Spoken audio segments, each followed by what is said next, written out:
Great. So thanks for joining today. Today is going to be our very first demo for data engineering with a Google Cloud platform. We have been seeing a lot many opportunities for the GCP data engineers.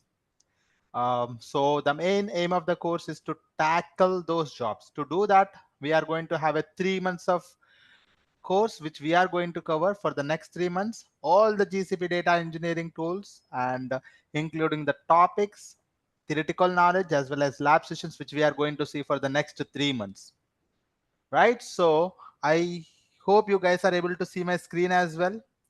This is our very first demo with data engineering with the Google Cloud platform, everyone. In this session today, I'm going to talk about a few things. The agenda of today's session is that I'm going to tell you what is data engineering, right? So I hope many people already have some kind of an idea on the data engineering, but if you do not know it, I'm going to tell you actually what is data engineering. Because if you do not know what is data engineering, it doesn't make any sense at all to become a GCP data engineer, right? So let us try to first understand what is data engineering before we become a data engineer. And then after that, we will see what is Google Cloud Platform, how it is different from other cloud platforms, and what are the benefits of using the Google Cloud Platform. Let us try to understand. And then we are going to see the detailed course curriculum, right? So if you give me some like 15 to 20 minutes, 10 minutes I will take for data engineering, 10 minutes I will take for Google Cloud Platform, 10 minutes I will take for the detailed course curriculum, because many people are interested in what are the topics that we are going to cover, right? Almost many people will be waiting for what kind of a topics that we are going to cover as a GCP basics as well as data engineering tools. Here we are going to cover, right? I'm going to tell you what is a detailed core curriculum in this particular session. And after that, I'm going to tell you about the course details, such as what is the course timings, and what are the benefits that you are going to get as a course, like resume assistance, interview questions, comprehensive material, recordings. All of these details I'm going to tell you one by one. You guys needs to be little bit patient throughout the next 1 hour of session, so that I'm going to give you everything. I'm going to tell you everything. You may be having a plenty of questions. I'm going to write those questions also here. Some people maybe have a question that how would I get a job from this course?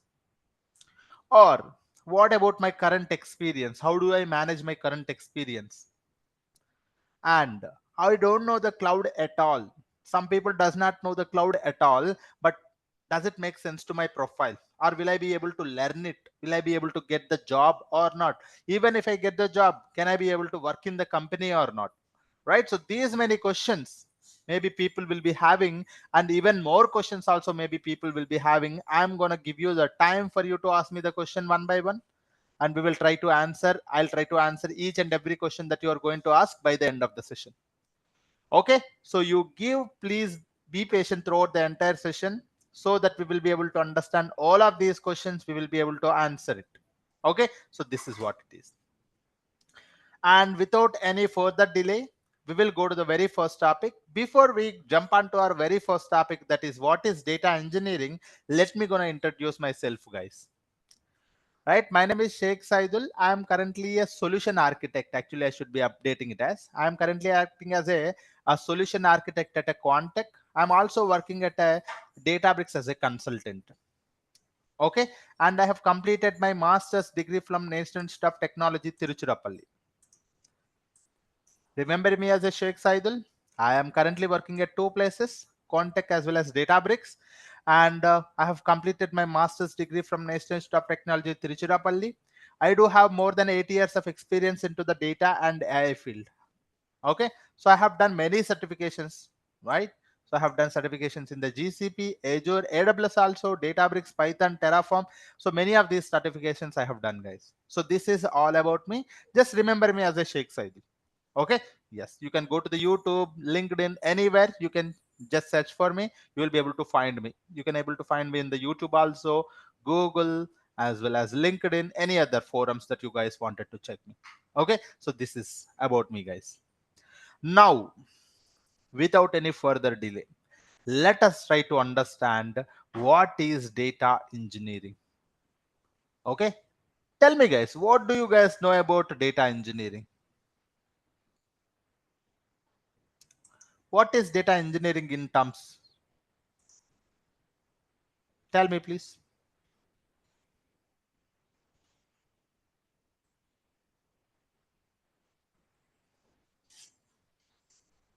Okay, okay, any other Study about answers the guys? data. Tell me. Yeah, we are doing the business business Correct, correct, correction on the big data problem. Follow the data correct. engineer. Okay, so let me gonna tell you. So the answers that you have given me, most of the people are is able to respond to the question, but I am gonna tell you that what is data engineering in a very very simple words. Let us try to understand. Okay, let us do one thing. See, for example, you wake up in the morning, you wanted to order a breakfast. You go to the Zomato or Swiggy, you try to order a breakfast from that. That means the moment you wanted to do something, you are going to interact with an application. The moment you try to interact with an application, that's where the data is getting generated. Right? That means you have a data that is coming from some application. Similarly, if you guys wanted to travel from one location to another location, you go to the Uber or maybe Ola. You try to interact with an application, again there is a data that is coming. So there's a huge amount of a data that is coming from an applications. Similarly, there could be a data that is coming from some file format, maybe the CSV file or a JSON file or a Avro file or a Parquet file. So you have a data that is coming from the multiple file formats. Right? It could be a CSV file, it could be a JSON file, it could be a Parquet file or anything.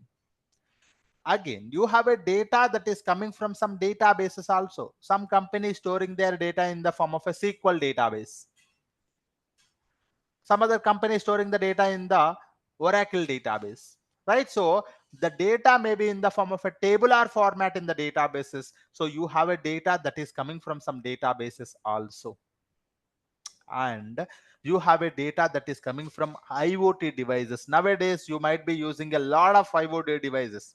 For example, nowadays you are buying a car. Plenty of sensor devices will be there in the car. Those sensor devices generate a huge amount of data in a very less amount of time. So if you look at it here, these are all we call it as a data sources where the data is coming from. Right? So these are the data sources where the data is coming from. So you have a plenty of the data that is coming from these multiple data sources. What do we do with this one? Tell me guys. Shall we delete it or do something about it? What do we do with this data?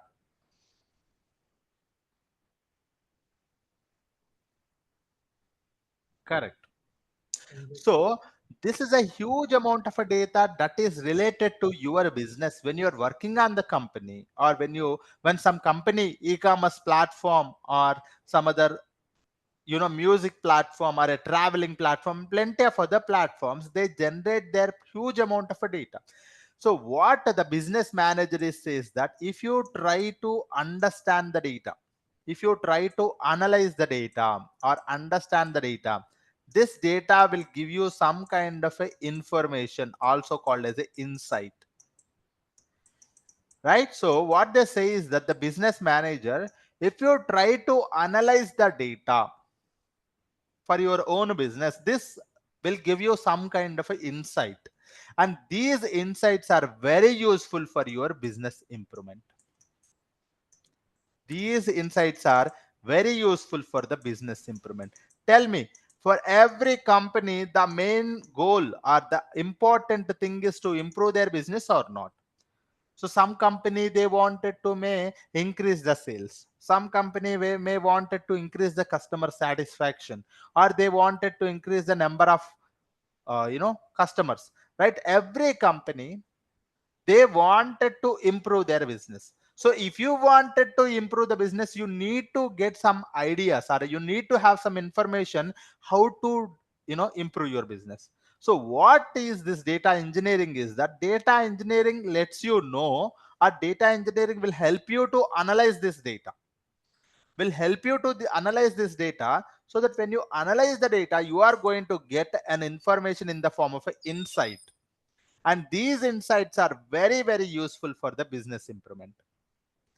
These insights are very, very useful for the improvement. So you have a data that is coming from multiple data sources. You are going to get this data, analyze this data, and get some insights. These insights are very useful for the business improvement. So this is what is data engineering, but it is not that much simple, right? The high level idea is this one.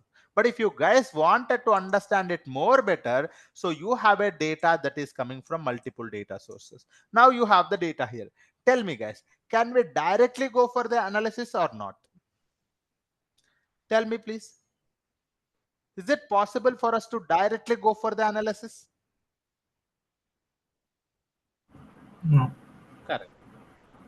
We cannot directly go for the analysis. It is because this data may have a plenty of the issues, right? So this data may have a plenty of the issues. The very first thing is that because this data is coming from some application, this data is coming some file format, this data is coming from some database, this data is coming from IoT devices. The very first thing we do is that we are going to extract the data from these multiple locations, multiple applications, multiple services, and store it into a single layer called data lake. We are going to store the data into a single layer or a single location.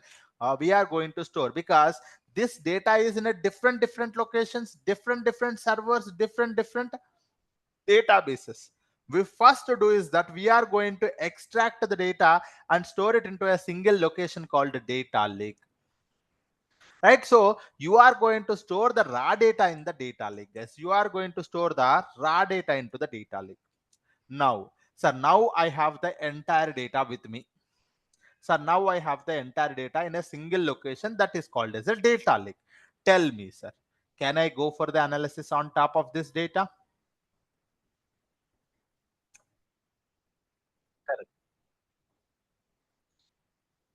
Exactly. Exactly. So the answer is, sir, we cannot directly go for the analysis because this is a raw data, sir.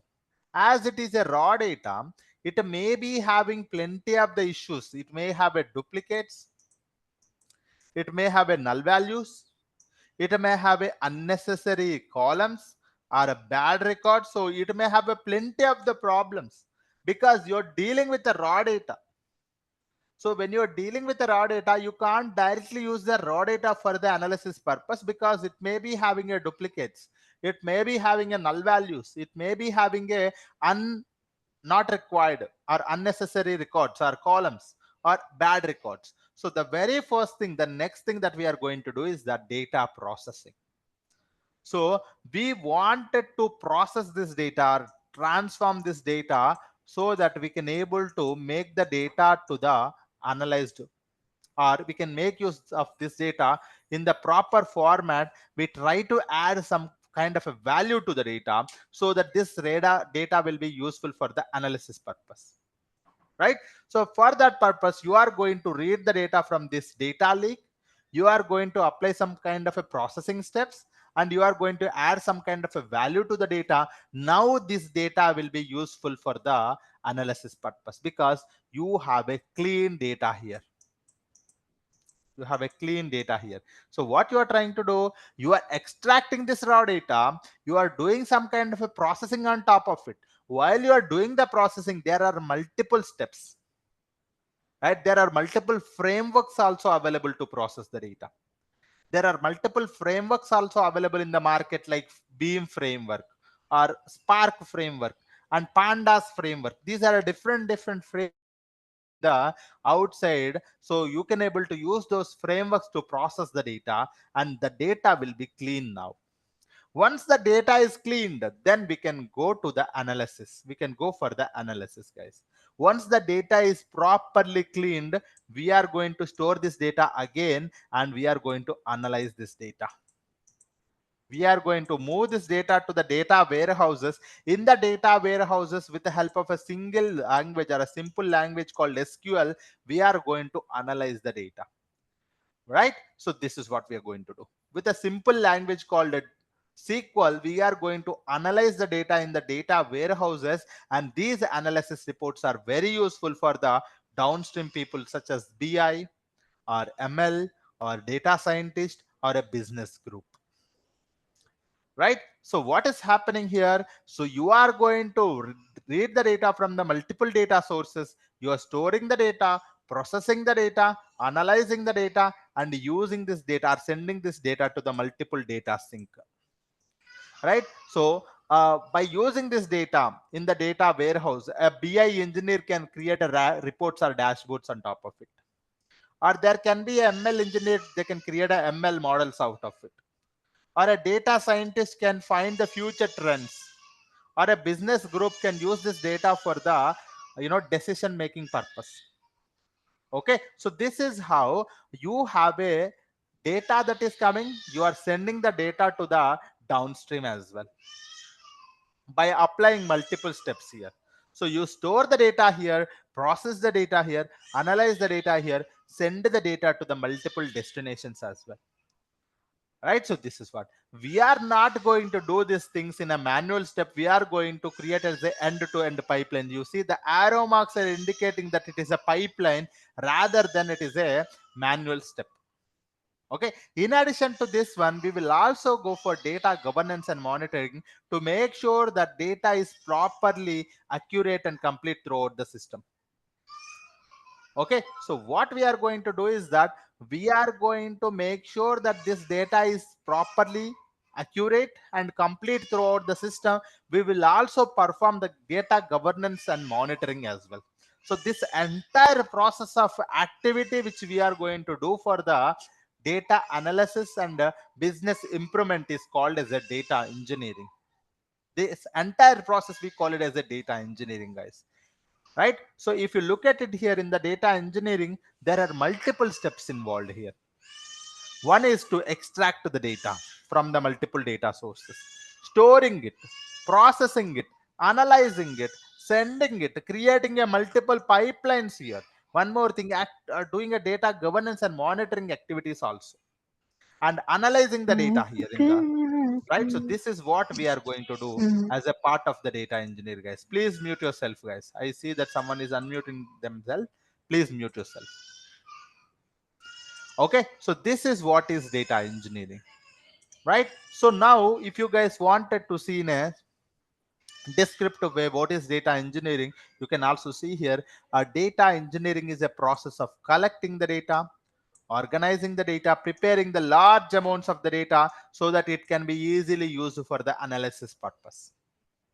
Okay, so it involves designing a system or an infrastructure to be capturing the data, storing the data, processing the data, and accessing the data efficiently, right? Because we don't want it to do the things manually. We wanted to automate every step, such as capturing the data, storing the data, processing the data, and accessing the data efficiently. So this is what is the concept of collecting, organizing, preparing large amounts of the data for the analysis purpose is called as a data engineering, everyone.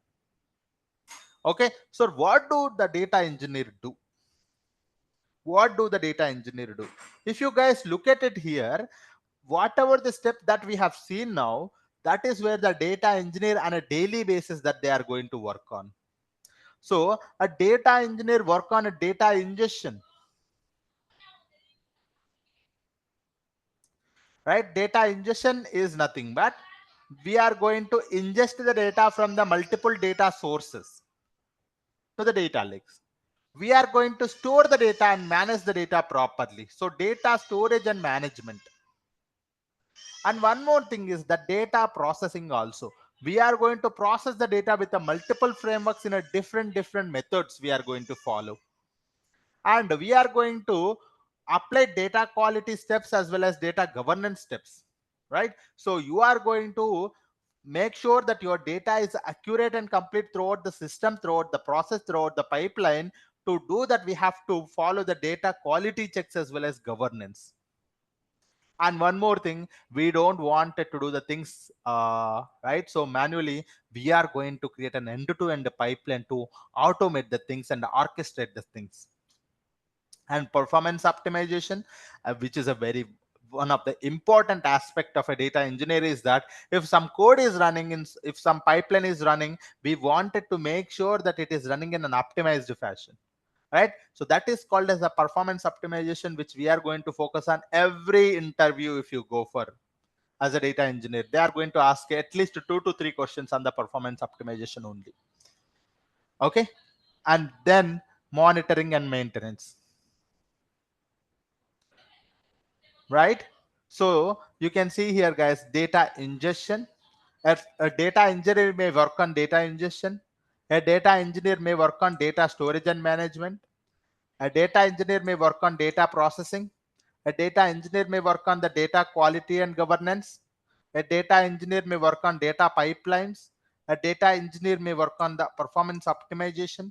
A data engineer may work on the monitoring and maintenance on a daily basis. So these are the daily activities of a data engineer. It is not that you are going to work on all of these things in a single project. It is, if you are lucky, then you will be able to work on at least 3 to 4 aspects of these things, right? So this is what is the role of a data engineer, guys, in the companies. So they are going to work on these different areas on a daily basis. So this is what is data engineering, and this is what is the role of a data engineer, everyone.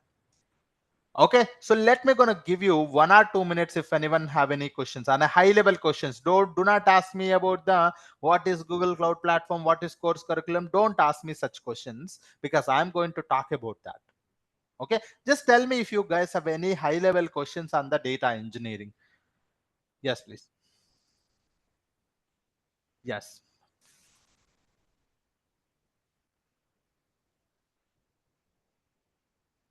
Big data and data engineering both are same, or how is it? Yes. So these are different. So I see that. See, the questions are, I can understand your questions. So these are the areas that we are going to work on in our upcoming sessions. Okay. To try to understand this thing, because I cannot explain you everything in this session today, but on a high level, what a data engineer do, and we are going to understand each and every step in a very detail with a lot of examples and case studies in our upcoming sessions. So I cannot just tell you what are the governance steps that we are going to follow, not now. Performance optimization techniques, I cannot tell you now itself. How do we create a pipeline? So there are many steps to create a pipeline, I cannot tell it, right? But the thing is that I can promise you, in the next 3 months of a session, I can talk about each and everything in a very detailed way. Okay, so that is something that on a high level, what is data engineering, I just wanted to tell you guys. So that's the reason I have told you now. Okay. Yes. Okay, so now that you guys, yeah, yes, 1 minute, yes. If you guys have any questions, please put it in the chat box. It will be easy for me to just look into that. Yeah, if anyone have, I'm going to give you 1 minute. Please put your questions. I see that many people are here. It is I mean, it may waste a lot of people's other times. So instead, let us try to do this thing. Please try to write a one single sentence of your question. I'll try to go to the chat box and I'll try to read it out and try to answer it. Okay. Yes, let us follow this one instead of disturbing others. Chat option is disabled, let me see. Okay, so I, oh, you have it, guys, you have it. Everyone have the chart option. Please see the chart option, guys. Okay, so let me gonna read it out, the questions, guys. So I see one of the question is that, sir, what is the difference between the big data engineer as well as data engineer? No, both are same. Okay, so there is no difference between the big data engineer and data engineer. Both are same. Some people call it as a big data engineer, some people call it as a data engineer. End of the day, both works on the big data only. Example of monitoring the tools, monitoring tools, cloud logging, cloud monitoring.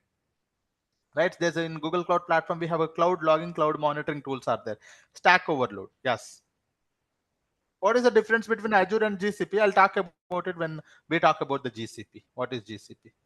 And okay, I see people are pasting the questions. I Oh, okay. 1 minute. 1 minute, guys. 1 minute, please. 1 minute. Let me 1 minute. Do not talk, please.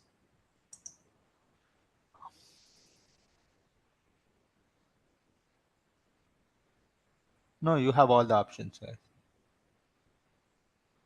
You have all the options. I see that you have all the options. Okay. So please, I see people are pasting the questions also already. Okay. Yes. There's a one question. 1 minute, please.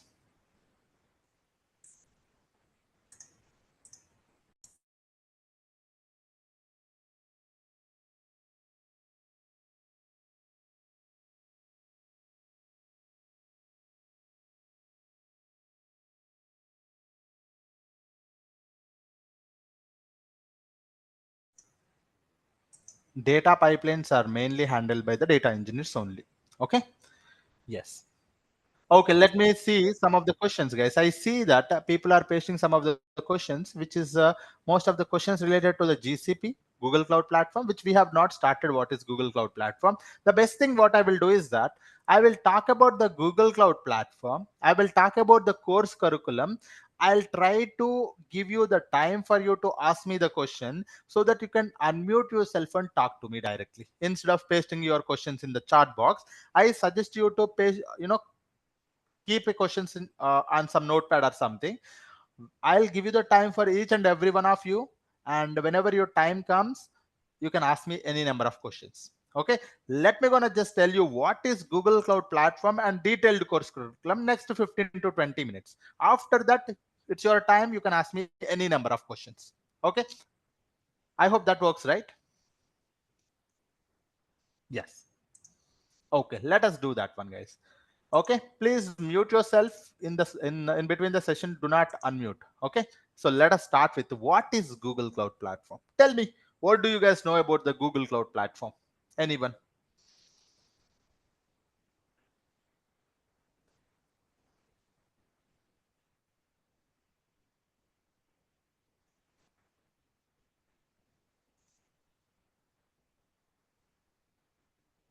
Yes, good answer. Any other answers from any other people, guys? What do you guys know about? Yep, correct.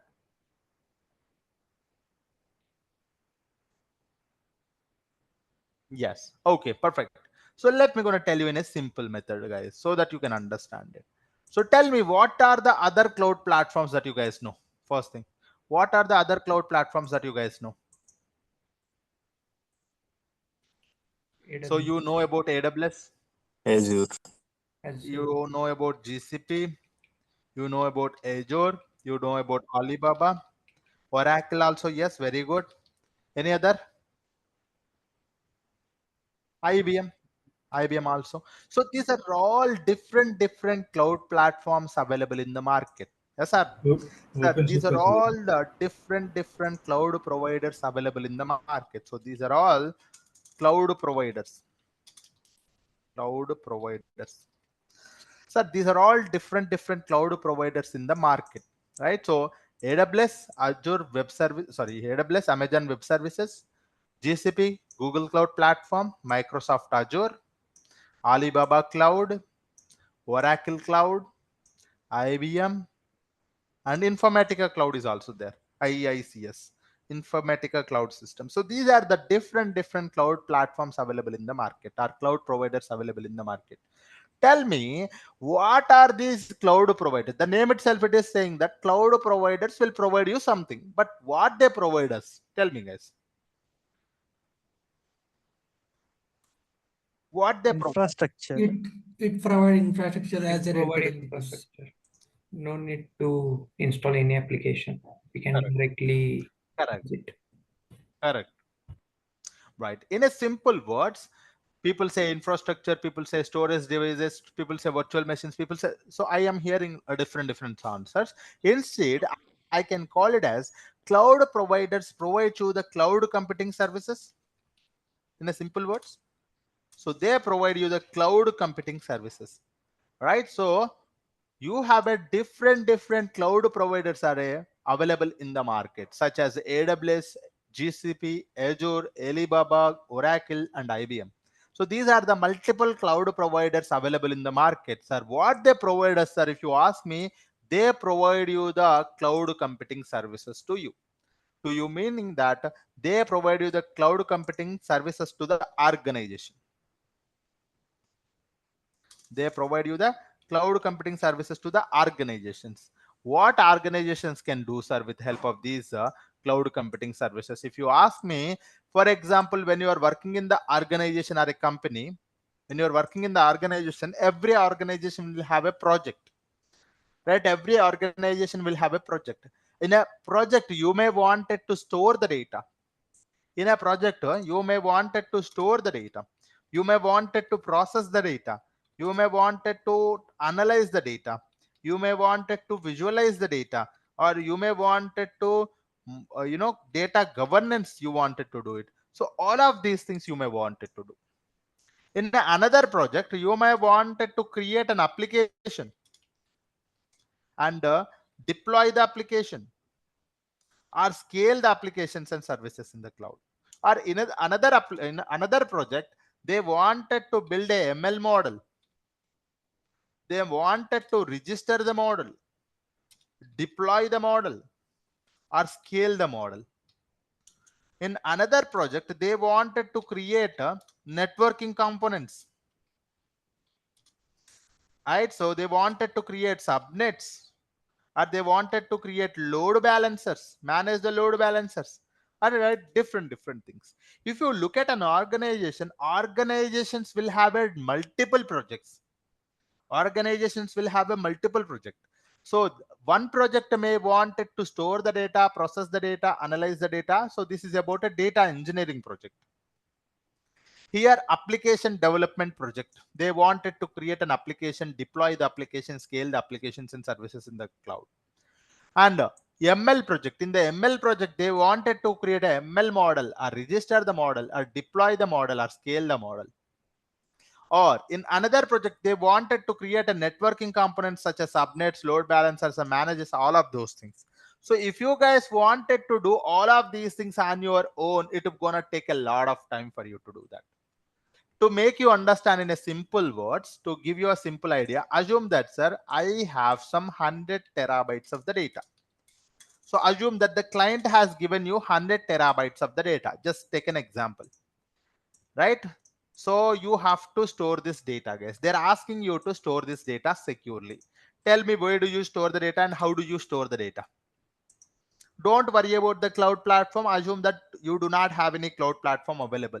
So just think about it. You do not have any cloud platform available. How do you store the data? Oracle DB. Yes, correct.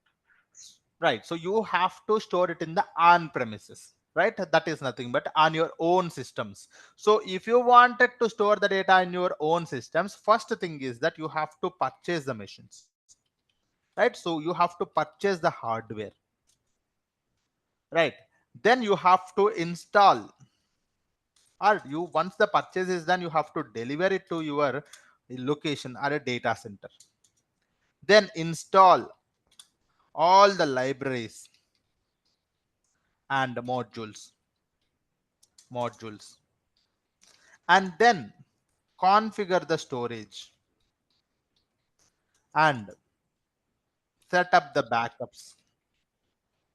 And if you guys wanted to install any external software, please you have to please mute yourself, guys. Why do you guys are unmuting? Please mute yourself. Once your answer is done, please mute yourself. And you have to install external softwares if you want. Then finally, monitoring and maintenance. You have to monitor your systems, and maintenance also you have to take care of it. So this is what we call it as a on premises. In the on premises, if you guys wanted to store the data, you cannot directly go for storing the data. No. If I give you some 100 GB of the data, if you wanted to store the data in your laptop, you have to first purchase the laptop. Right? If I give you some amount of data, you have to store it. If I say if you have to store it, you have to first purchase the laptop. Similarly, in the company, if they wanted to store some amount of data, they have to do all of these things. They have to purchase the machines, deliver it to their data center or a location, install the libraries, configure the storage. I forgot the networking actually. So you have to configure the net networking also. Networking, right? So these are all the things. Install the software. Once all of these steps are completed, then only you can go for the storing the data. Then you can able to go for storing this data. Tell me guys, how much time it will take for us to store this data? How much time it will take on an average? How much time it will take for you to store this data? 1 month. Right? It could be a 1 month, or it could be a 2 months, or 3 months, or 4 months, according to the your company policy. It would take days, weeks, and months also, right? So when you are following a on-premises working model, it takes a lot of time. See here, it is taking a lot of time. The problem with the on-premises is that it is taking a lot of time, lot of effort, right? So you have to purchasing, delivering, installing, configuring all of these things, lot of effort and a lot of money also, because you have to recruit those many people, you have to purchase all of these things. So when you are following a on-premises working model, it is not only taking a lot of time, lot of effort, a lot of money. So that is the reason most of the companies don't want to use the on-premises working culture. They don't want it to use on-premises working culture. So that's where they're looking for an alternative solution. That is where you have the cloud platform. Tell me guys, in the cloud platform, if I have to store the data, I have to do one thing. One is creating cloud account, finding a suitable service, find a service, like for example, GCS, then directly store the data. Tell me how much time it will take for you to store this data now.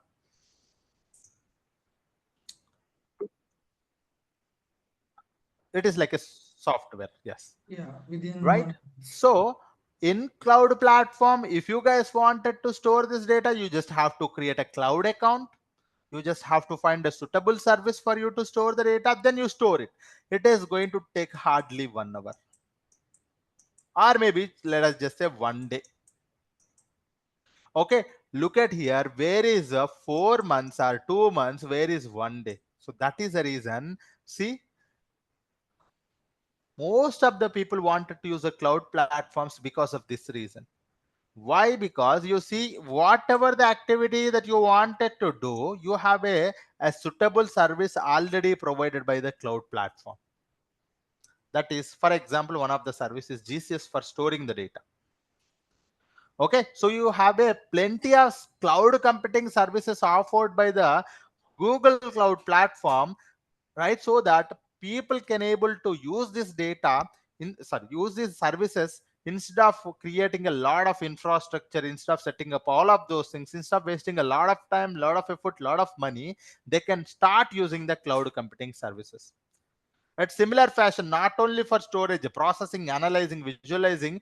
So Google Cloud Platform or any other cloud platform providing you the multiple services, those services we call it as a cloud computing services. So if you wanted to store the data, there is a one service available.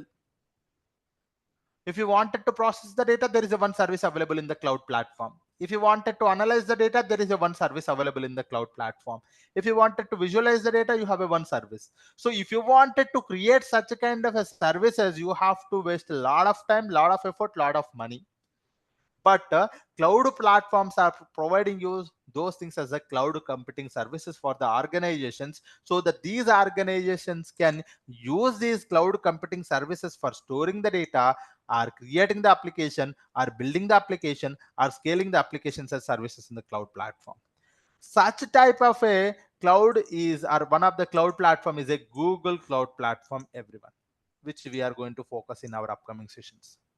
Right? One of the cloud provider is a Google Cloud Platform. Sir, Google Cloud Platform is one of the leading cloud provider which provides you the cloud computing services.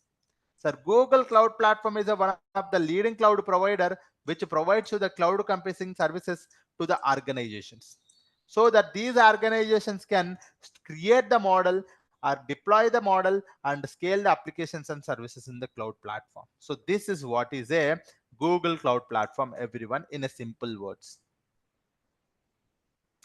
Right? So similarly, even if I have to say Azure, sir, Azure is one of the leading cloud provider which provides you the cloud computing services to the organization so that they can create the application, deploy the application, and scale the applications and services. So these are all the cloud providers, guys.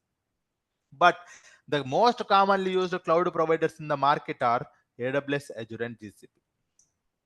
AWS, Azure, and GCP. So Google Cloud Platform is one of the leading cloud provider which provides you the cloud computing services for the organizations to store the data, process the data, analyze the data, visualize the data, or build an application, deploy the application, and scale the applications and services in the cloud platform. So this is what is Google Cloud Platform, guys. I have mentioned the same thing here, you can see. So Google Cloud Platform is a suite of cloud computing services offered by the Google. It provides you a range of products and solutions to help the organizations to build the application, deploy the application, and scale the applications and services in the cloud platform. But sir, are these services available throughout the world? Yes. And these services are reliable? Yes. So Google provides you these services are highly reliable, and these services also secure and scalable infrastructure, and the infrastructure is available throughout the world. Google has an extensive global network and data centers throughout the world. Okay, so that is what it is. Sir, can you tell me what are the services it is offering? So if you ask me what are those services it is offering, it offers you the computing services for creating an application, virtual machines, Kubernetes services, and all of those things. It provides you the IAM services, management tools, networking services, big data services, storage and database services, machine learning services. So it is going to be offering you these many set of services, guys. As a data engineer, we are going to focus on big data and storage and database services, because we are a data engineer or we are a big data engineer. We are going to focus on big data and storage and database services as a part of becoming a GCP data engineer. So on a whole, Google Cloud Platform is providing you these many set of services. So if one wanted to build the application, they go to here. If one wanted to create a networking, they go here. If you wanted to work in the machine learning area, you go here. If you wanted to take care of the DevOps activities, you go here. So this is how a different roles, data engineer, developer, networking engineer, machine learning engineer. So all the people will come and work in the GCP. Similarly in the Azure and AWS also. So we wanted to become a data engineer. So we are going to focus on the big data as well as storage and database services. Right? So this is what.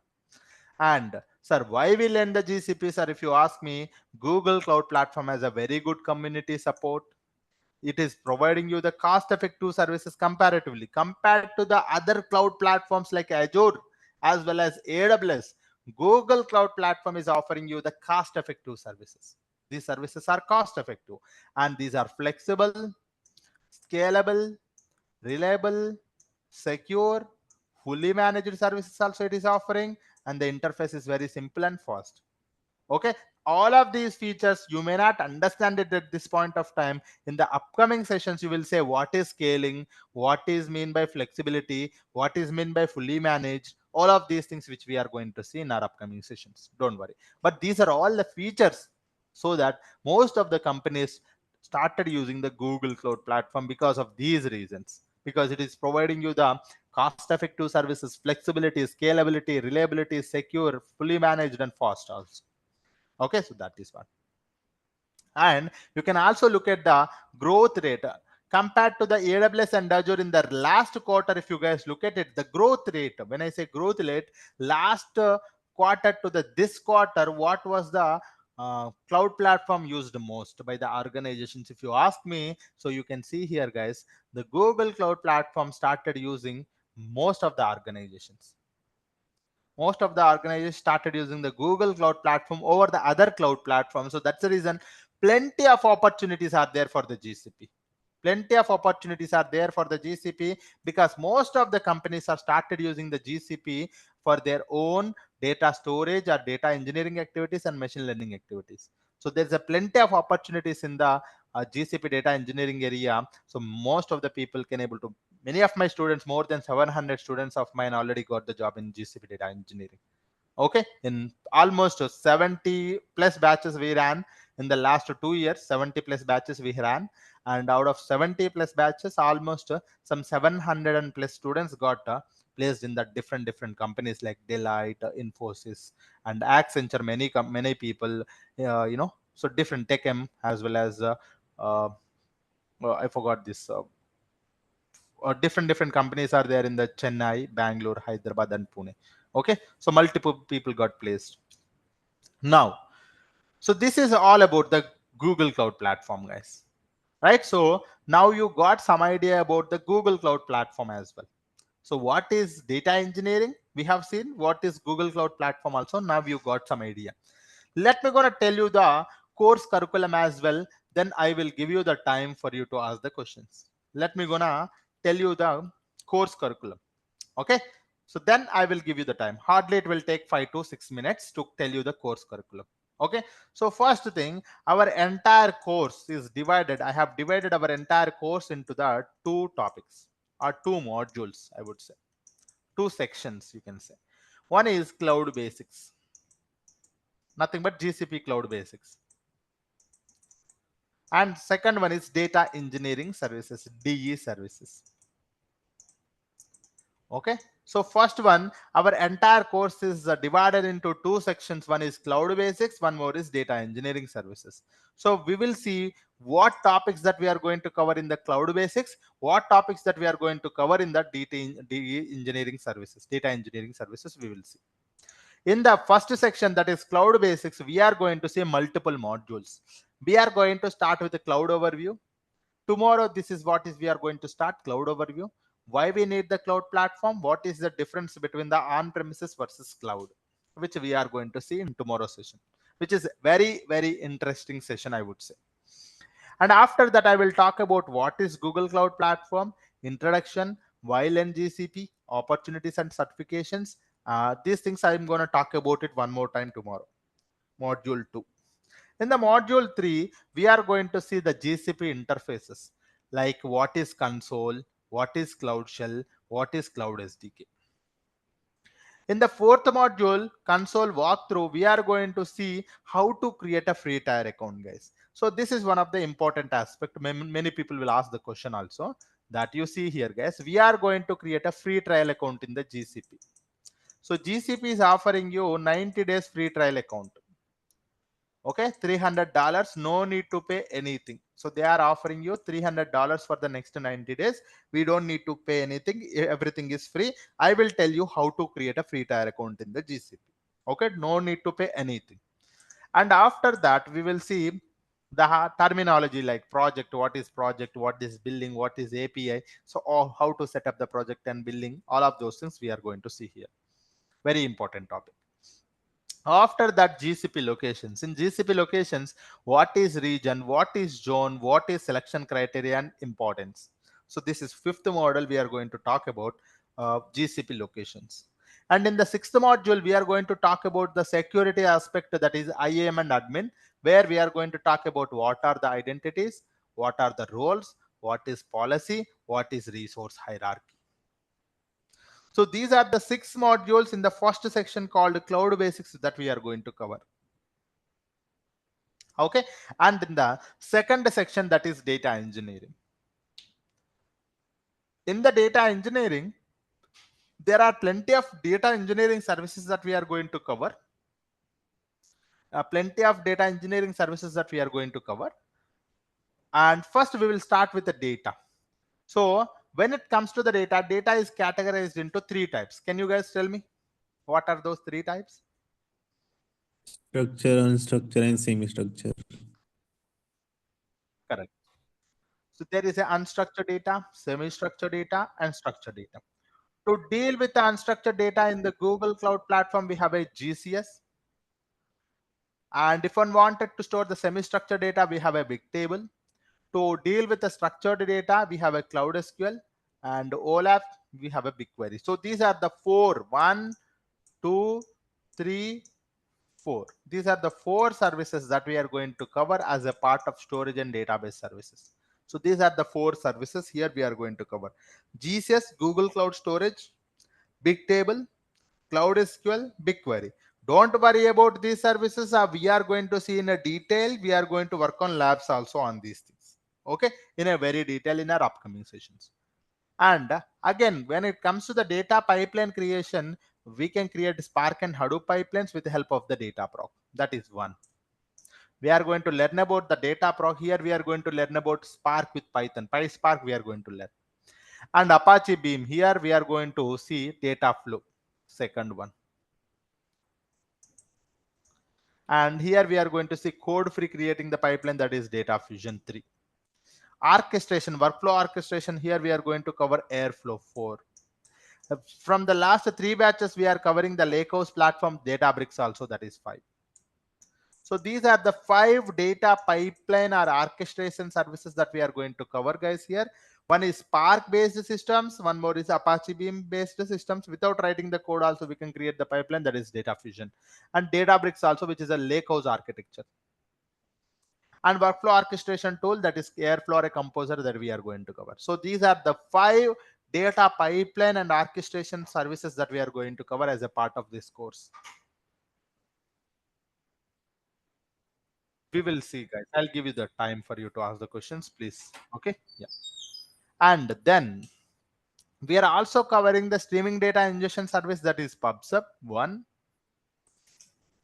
And event based solution, that is Cloud Functions 2.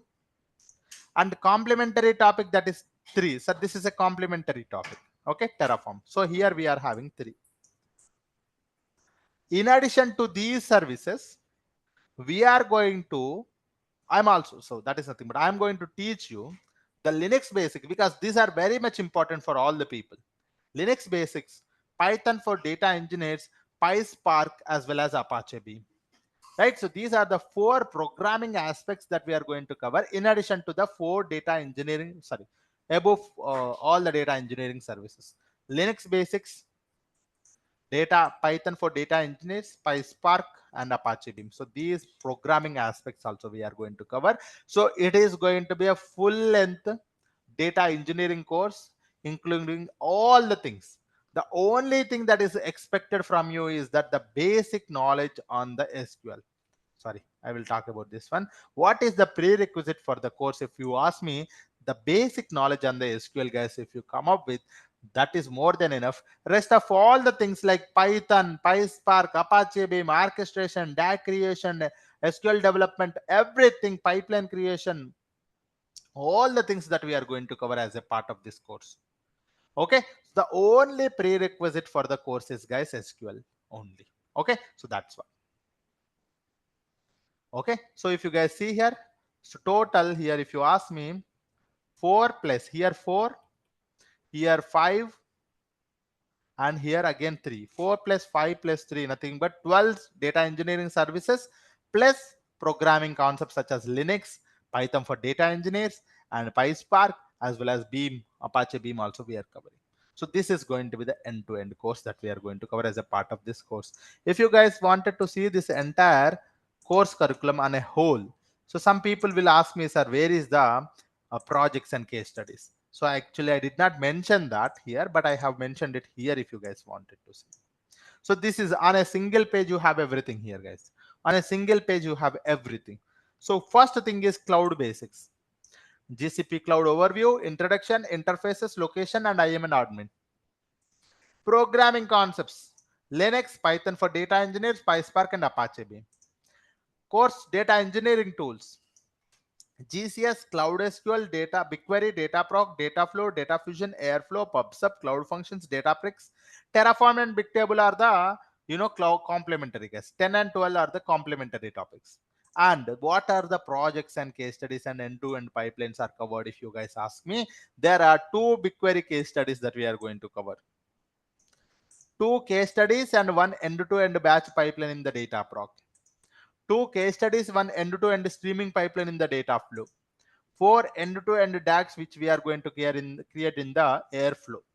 2 case studies, 1 is streaming, 1 more is autoloader, and 1 end-to-end workflow in the Databricks. So if you just count it, it will be more than 10 case studies or pipelines, end-to-end pipelines we are going to cover as a part of this course.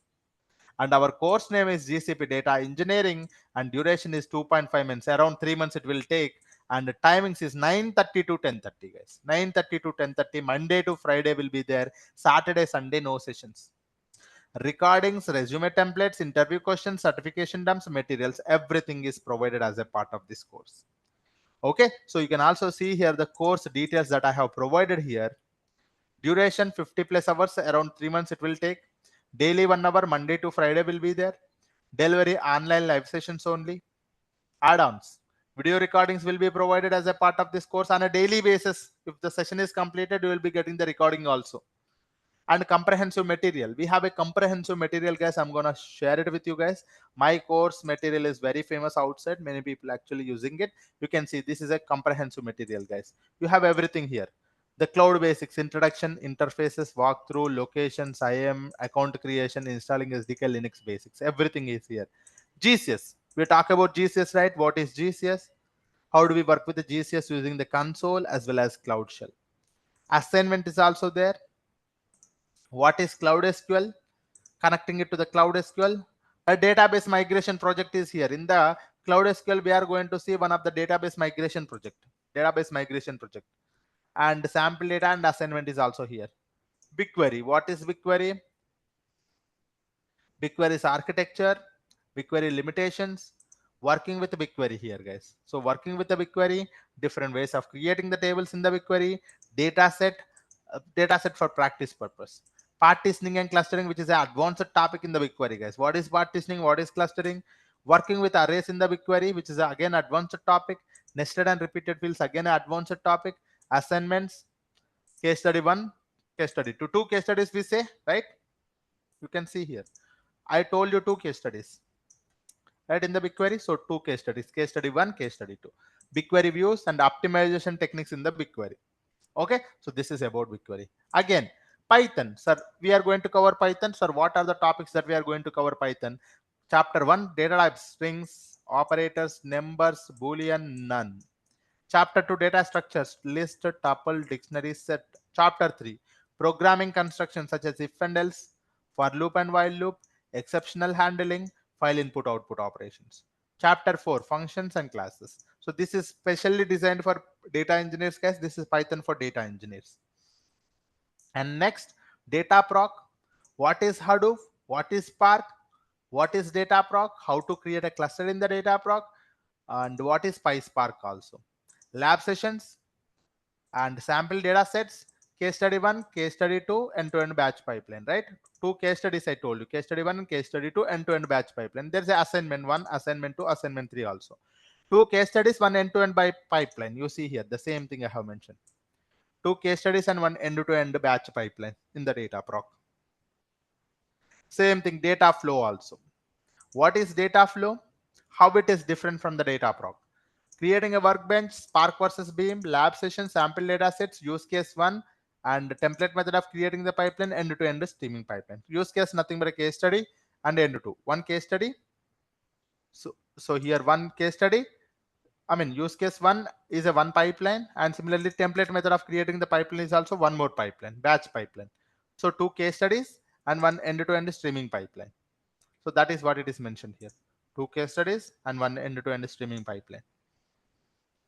Again, if you go to the PubSub is what is PubSub? PubSub architecture. And Airflow, nothing but a composer. So level 1, level 2, level 3, level 4. What is Airflow?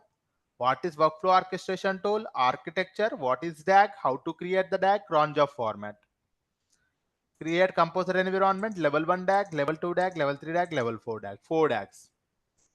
4 end-to-end DAGs in the Airflow. We are going to create the end-to-end code with all the error handling, with all the logging and monitoring, with all the data validations, everything in the pipeline, guys. We are not just creating one simple pipeline. No, we are going to incorporate. You can also see here, for example, If I go to the data proc pipeline and look at the case study 2, so we are having the data validations, data transformations, data logging and monitoring, error handling. So these are common things. In addition to the extracting the data, transforming the data, loading the data, we're also incorporating the data validation, logging, error handling, and all of those things also. Okay, so that is one. And finally, Databricks. Sorry. Finally, data fusion, you have it here. Cloud functions also, you have it here. What is cloud functions and everything? Databricks here. So Databricks is a full-length course content. Recently, we have started here. So what is Databricks? Module 1, Databricks introduction, Unity catalog. So introduction to Unity catalog, core concepts such as metastore, catalog, schema, tables, volume, sectional storage, lakehouse federation, and delta sharing, Databricks clusters, Databricks notebooks, Databricks DB utility commands, delta lake features, structured streaming with Databricks, incremental data loading with autoloader, Databricks workflows, end-to-end project or end-to-end pipeline we are going to create. So this is what we are going to cover as a part of the Databricks, guys. As a part of the Databricks we are going to cover. So that is what is my comprehensive material, which will be having the notes, theoretical notes, running notes, data sets, code. You can also see the code and assignments also, right? So that is what assignments included, real-time projects and case studies included, interview questions, certification dumps, and so I did not mention this one. So this course is comprehensive. One more thing is there is an interview tab. If you go to the interview tab, you have a resume templates for those people who wanted to create their resume. You have a resume templates here. You wanted to go ahead to the interview and you wanted to say your interview introduction and project 1 explanation, project 2 1 explanation. So people are finding it very difficult to explain their interview in the explain their project in the interview. So you can say like this one. So by looking at this one, hey, I am working on a Google Cloud project. In this project, we have implemented a data pipeline to ingest the data from the application API using a Python script. So such kind of a thing, and their architecture also you have here. We are going to implement these things in our upcoming sessions, right? So that you can explain them in the interview also. You will be implementing the same thing. Whatever the challenges that you face, you will also be able to explain in the interview as well. Okay, so that is what. And interview data engineering theoretical questions for topic wise, SQL coding questions, Python coding questions, PySpark questions. For those people who wanted to go for the certification, you have a certification dumps also. For those people who wanted to go for a certification, you have a certification dumps also. So that is the reason I call it as a comprehensive material, which will be having everything: assignments, case studies, interview questions, certification dumps, and resume assistance also. So this is what as a course details, guys, right? So this is what. Okay, so I am going to tell you, I see some of the people pasting the questions in the chat box. I see two questions, two famous questions. One is, I'll try to answer it. Two famous questions I am seeing it. So one is this one. Why GCP? Or difference between the GCP versus Azure, right? How many people are having this question in the mind? Can you guys tell me? AWS. Sir, when we have a AWS Azure, why we are going for GCP? Some people will be having this question. Tell me, guys, how many people have this question in the mind? Right? So let me gonna answer it.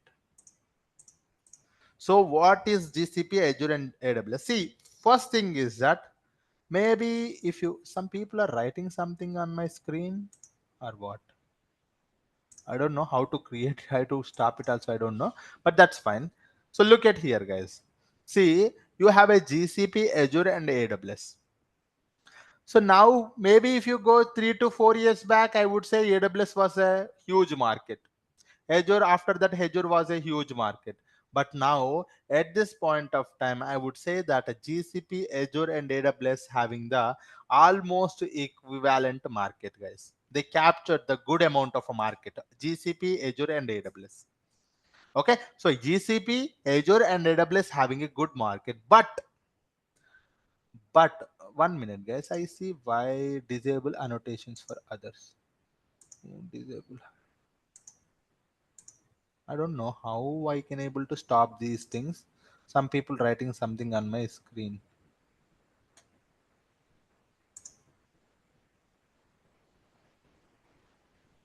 Okay, do not write anything, guys, on this one.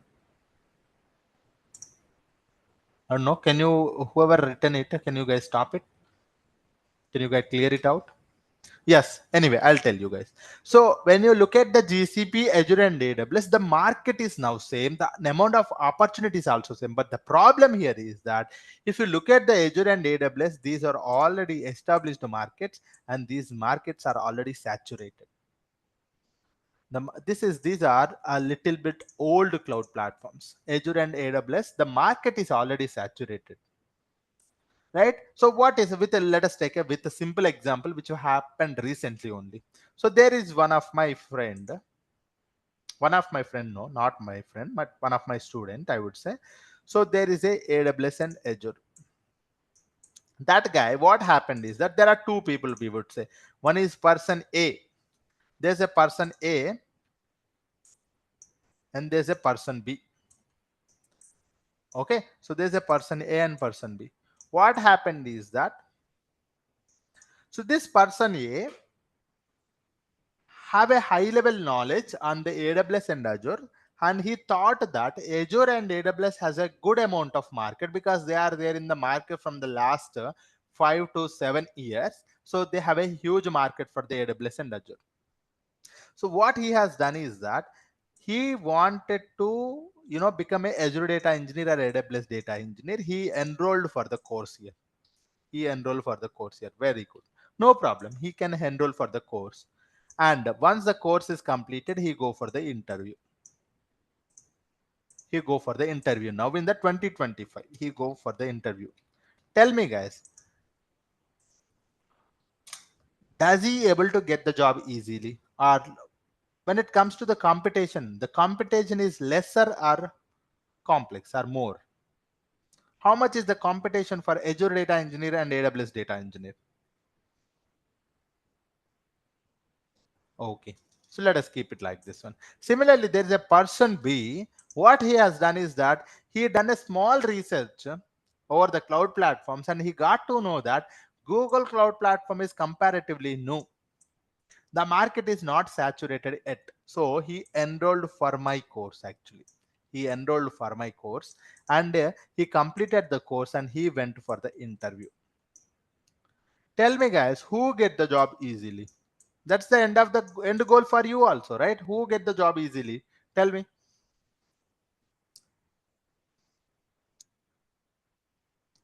So the problem here is that, so I'll give you the time, guys. Look at here, please.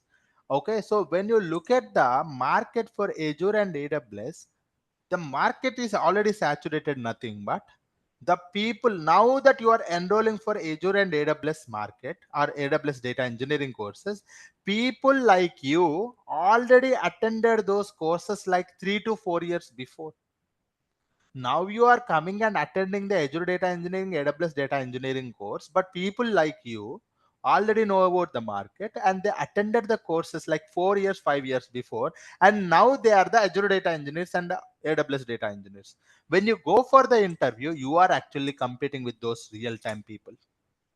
You are competing with those people. Again, they are coming for the interview. Now you are again attending the interviews again by learning some course. Right, when you learn some course and competing with the actual people is very hard. So that's the reason it is a bit complex for you to get the job. As the market is already saturated. Plenty of the people like you already learned those courses like 3 to 4 years before, and they are already working in the company. They wanted to switch the company. When they are switching the companies, again you have learning the course. Again you are competing with each other. You are competing with the already established professionals. So that's the reason a bit complex for you to crack the interview and get the job. On the other hand, if you look at it here, the person B, he enrolled for the GCP. GCP is new. If you go for GCP data engineering interview, you don't find people who is having more than 3 years of experience. Very rarely you see a people who is having 3 years of experience in the GCP data engineering. Very rarely. So I myself having 4+ years of experience in GCP. Very rarely you will be able to see people having 3 years also. Hardly 2 years we will be able to see that 2 years of experience, but not more than 3. right? Now that means you are competing with the people who are learning the course like you. See, plenty of the people are there in this course. Almost some 70 people are here with me now. So you are competing with all the people in this particular Zoom channel. And you are competing with those people who are having only 1.5 or 2 years of experience. Competing is easy. Competition is easy. And when you look at, you are competing with the people who learnt a course like you or who is having just 1 or 2 years of experience, so that it is easy for you to get the job comparatively. Comparatively, getting the Azure data engineering job or a GCP data engineering job, which is easy, sir, if you ask me, this is easy. Sir, when it comes to the opportunities, don't worry about the opportunities. Opportunities are good amount of opportunities are there for Azure, good amount of opportunities are there for AWS, and good amount of opportunities for GCP also. Don't worry about it. People think that, sir, there is a lot many opportunities. Yes, I would say I agree. So assume that you have a 1,000 number of opportunities for AWS. Here you only have 500. The opportunities are more, but look the competition, 10,000 people. Look the competition, hardly 1,000. 1,000 also not. People like you who are learning 1,000. See, if you look at it here, this is how the competition is. So this is how people have a mindset that earlier, yes, I would say earlier GCPs was 2 years before, 3 years before, GCPs was very new. But now GCP is grabbing the market like anything, and there's a plenty of opportunities. We see a plenty of opportunities. People putting their resumes in the Naukri, they are getting a huge number of calls at least 20 calls they are getting it. At least if you crack one interview, you will be able to get the job in the GCP data engineering. So this is one of the question. I hope I might have answered it. And one more question people having it. I will try to answer this one also. Sir, some people will be having 2 years of experience, right? Some people will be having 3 years of experience. Some people will be having, or maybe I think I might be having that image somewhere. No, did not put it. Prerequisite. Yeah, here it is. So this is what is a common thing. I'll try to paste it here. So some people will have a question like this one, sir. Sir, I am a fresher. Or sir, I am a 2 years of experience guy. Or I am a 3 years of experience guy, sir. Or sir, I am a 5 years experience. I am a 7 years of experience, 8 years of experience, 9 or 11 years of experience. Sir, what I will do? So how do I learn this course? How do I put my experience in the resume? So if you are a fresher, no worries at all. You prepare your resume, you attend my course, and you prepare your resume accordingly by putting that you have attended the GCP data engineering course, and so that you can go to the interview, you say that I have a good knowledge in the GCP and data engineering, you can crack the interview like that. If you are a 2 years of experience, for example, sir, I am having a 2 years of experience. Sir, what do I do? If you are at 2 years of experience, you prepare your resume in such a way that last 1 year on the GCP and the rest of 1 year is a current experience, whatever you have. Right, so you have 2 years, 1 year on the GCP, 1 year, whatever the experience that you have, you put and you go for the interview and crack it. Okay, you will get calls. Yes. And one more thing, those people who are having a 3 years of experience, you prepare your resume saying that last 1.5 year on the GCP and the rest 1.5 years, whatever the current experience. For example, you are working in testing background. So first 1.5 years is a testing background, and the last 1.5 years as a GCP data engineer. You prepare the resume accordingly, go for the interview. Similarly, sir, if I have a 5 years of experience, last 2 years on the GCP, rest of the 3 years on the current experience. 7 years, last 2.5 years on the GCP, rest 4.5 years on the current experience. Against 9 also, last 2.5 here, 6.5 here. 11 plus 10 plus years of experience, you can go for last 3 years on the GCP.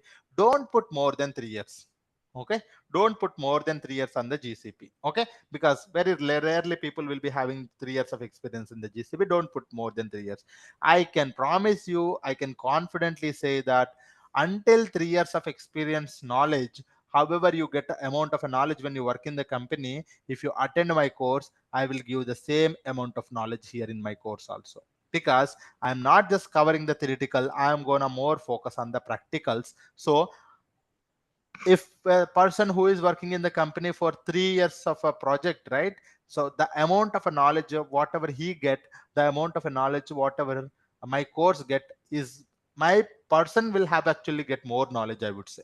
Because if a person who is having 3 years experience in the GCP, if he goes for an interview, a person who is attending my course goes for an interview, I can confidently say that with my course, I say that my person who attended my course can crack the interview easily, because I'm going to cover one art. So when a person is working in the GCP, right, he may work on 2 services, 3 services, or 4 services, 4 tools, right? But my candidate will work on all the services, will have a good amount of a knowledge on almost all the data engineering services, so that he is well equipped to handle the various scenarios in the company, can able to crack the interviews in the companies also. So this is how the practice that you guys follow, guys. While preparing your resume, either you can put GCP data engineer or big data engineer or big data specialist in the GCP. Okay, and you can go for Naukri or LinkedIn. The moment you put the resume in the Naukri or LinkedIn, for sure I can confidently say that 20 plus interview calls you are going to get. Don't just blindly follow me. Don't just follow me. Just prepare your resume and try to put it in the Naukri. Just try to put it in the Naukri. You will get to know that if you just get at least 3 to 4 calls, attend my course. A fake resume you create it as a GCP data engineer, put it in the Naukri. If you get 3 to 4 calls in the next 2 days, attend my course. If you don't get the calls, don't attend my course, because there is a plenty of opportunities. Because if you're attending some course, if there are no calls, no job, right? If you are attending, if you are learning some course, if they're outside there are no demand for them, it is a waste of time. But I'm telling you, for a GCP data engineer, plenty of opportunities are there, plenty of opportunities, I'm telling you guys. Yes, we have a community also, LinkedIn, I will also add you there. So this is all about 2 questions. I think some of the people are asking in the chat box. I think I might have answered it. Now I'm gonna give you the time for you to ask the question, and this is the right time for you to ask the question. If anyone have any questions, please raise your hand, guys. If anyone have any questions, please raise your hand. I will go one by one. I'll try to take your name here. I'll try to ask your question also. Please raise your hand. Just do not talk directly. Okay. Let us follow some process here. Will not just do, right? So we will just go ahead. So I see people are raising their hand. I will go one by one. Yes, Sainath Reddy. Sainath Reddy, yes, please. Any question? Okay. Okay. Of course. Of course. Sainath, so if you are already working as a DevOps engineer, if you wanted to learn about some data engineering and Google Cloud Platform knowledge, this is going to be one course, yes, because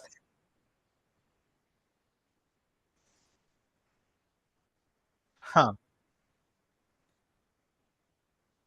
okay, great. See, if you wanted to get some data engineering knowledge, end to end, because when you are working in a DevOps also, you need to have some knowledge on the data warehousing, Google Cloud Storage, or maybe how we orchestrate, right? So if you wanted to get some knowledge, this course will help you for sure. Yes.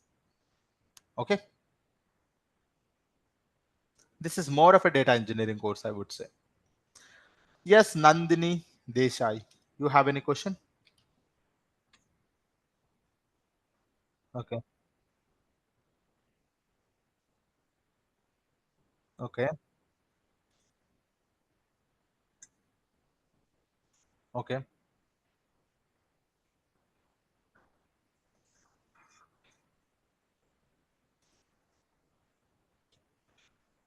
First thing, sir, a good question. Sir, how much amount of a Python knowledge that we need to know? So Python knowledge for application developers is different. Python knowledge for data engineering is different. A medial level of knowledge is required. You don't need to know the extensive Python, guys, here. Okay. Python, all of you guys, for all the people, for those who people, sir, how much the amount of a knowledge that we need to know? You don't need to know the extent. You don't need to be perfect in the Python. We need to have a medium knowledge on the Python, because we don't work on the Python explicitly. We will be using the Python for PySparking. or data cleaning purpose. Right? Be medium amount of knowledge is fine, which we are going to cover in the session. Okay. Yes. Next question, please. Yes. So mock interviews is something that at this point of time we are not doing it, but there is a one channel I can help you with where these kind of things will be helping you. But I can help you with that. Yes, but not on it. Yes, yes. Any other question?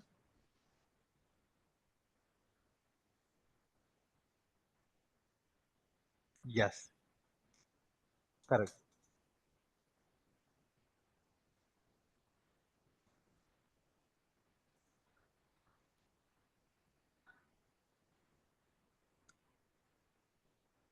Yes, I have seen plenty of opportunities in USA and Australia, especially Canada. I might have aware of it, but I did not, especially looked into it. But there are some of the students are some of my previous students are coming from Canada, Australia, and different parts of the other countries as well. But I did not know the market at Canada. I would say honestly, yes. Dubai, there is a good amount of jobs in Dubai. Of course, of course. There's a good amount of opportunities in Dubai, Australia, as well as US, right? I would say. Okay. Yeah.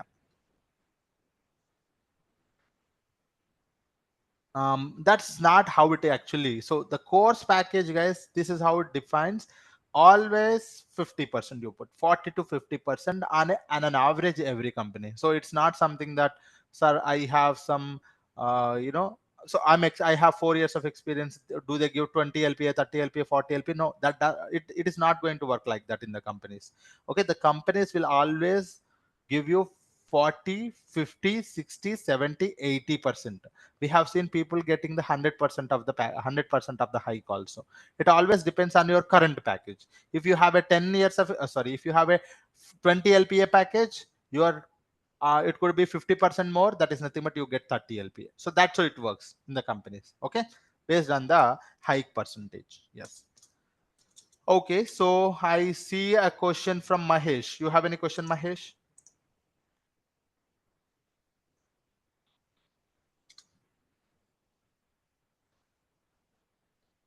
We don't do the application deployment. No, no application deployment. No. We are going to see one CI/CD.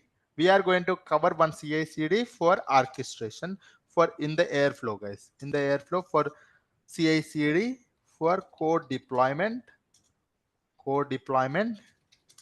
in Airflow. So this is something that we are going to see. So this is some knowledge on the CI/CD is required for data engineers, which we are going to cover. Yes. Okay. Yes. Yes, Yogesh, you have any question?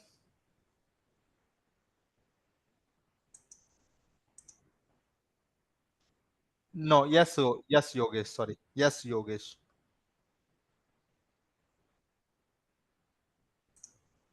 Yes, Yogesh. Yes. Please tell me.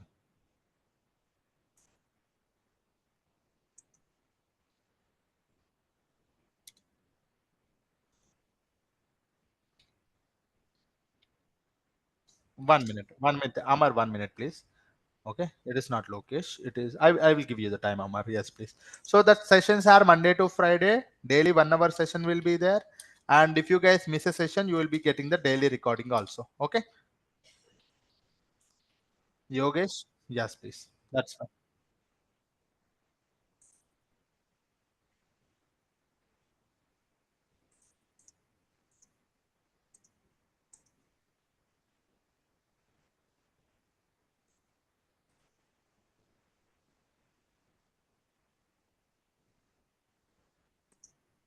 No, it is your wish. Okay. It is your wish. If you wanted to become a data engineer or a DevOps engineer or or data analyst, it is your choice, whatever you wanted to become. Okay, but if you wanted to become a GCP data engineer, this is a course. That's what we are talking about. Okay, yeah, that's what. Yeah, see, that's what I'm saying. No, no, I'm going to tell you. See, again, talking about whether you are a fresher or a experienced, whether you are moving from one platform to another platform or you are a fresher. It is your choice that you wanted to become what, right? You will be having a passion that you wanted to become something. But what do you wanted to become, right? Sir, I wanted to become move towards the data engineering side, or I wanted to move towards the AI and ML side, or I wanted to move application development. So if you wanted to become a data engineering area or ML area, this is a course for you. Okay, so that's what. Yeah, I just told you, right? So medium level of knowledge. Yes, yes, yes. Yes, Mahendra, you have any question? Yes, Mahendra. Yes, please. Okay, okay,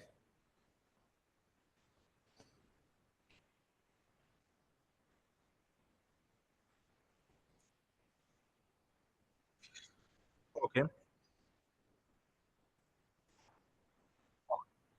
okay.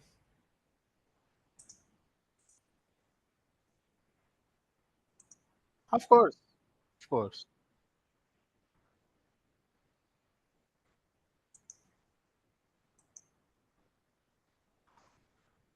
Not like that, not like that, Mahindra. So maybe, so if there are people who are still working as a senior data engineers, okay, senior data engineers, who will be working with 7 8 years of experience also. If you wanted to go as a senior data engineer, you will be able to get that senior data engineering position with your experience. Okay, 7 years is good for senior data engineering. 8 plus experience will go for lead or architect positions. Okay, so that's all. 3 years. You can mention 3 years. Yes. Okay. Yes. So for those, yes, very good question.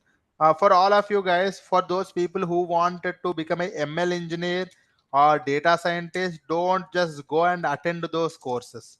People just do a simple Google searches and all of those things. They wanted to become ML engineer or a data scientist. Do not just become a ML engineer. Those courses are very lengthy. Their work is very lengthy. Don't just fall fake things. Try to understand, right? So better to become a data engineer first, because data engineering is foundation. Once you are working as a data engineering, work as a 2 years as a data engineer, then you go for ML engineer and data scientist. It is easy for you to become, because even when I was working with a 5 years of experience in the data engineering, in my company they asked me to work on ML model also, ML model activities, and Gen AI also. But I did not focus on it because I don't wanted to go into that area, because data engineering is one of the safest area, one of the good foundation area, because data engineering was there 30 years before. Data engineering will be there after 30 years also, because it is one of the you know highly what we call it as a trending job, a hot job we call it as. Okay, but those people who wanted to become ML engineer or a data scientist, work as a data engineer for few years, then become a ML or data scientist. It is easy for you to do it. Instead of attending the 2 years of course or 1 year of course, don't waste your time there. Okay. Yes. Hello, sir. Um, how much you will be focusing I on have told you PySpark? guys, right? I have told you what are the topics that are required for you to do that.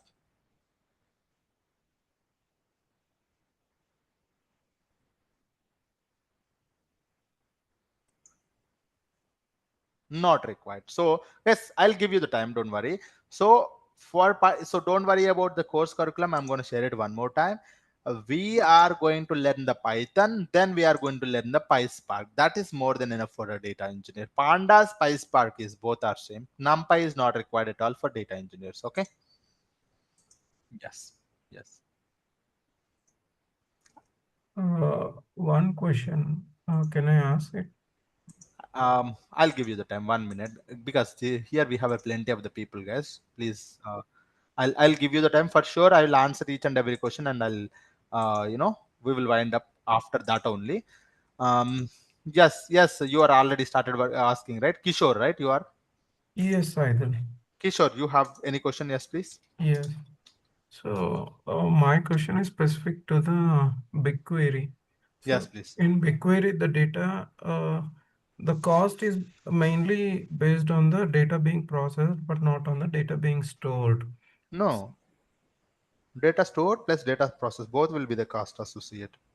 Okay, so the most important aspect in the BigQuery is, so how we are going to improve the, I mean, on the optimization of the BigQuery queries or those things.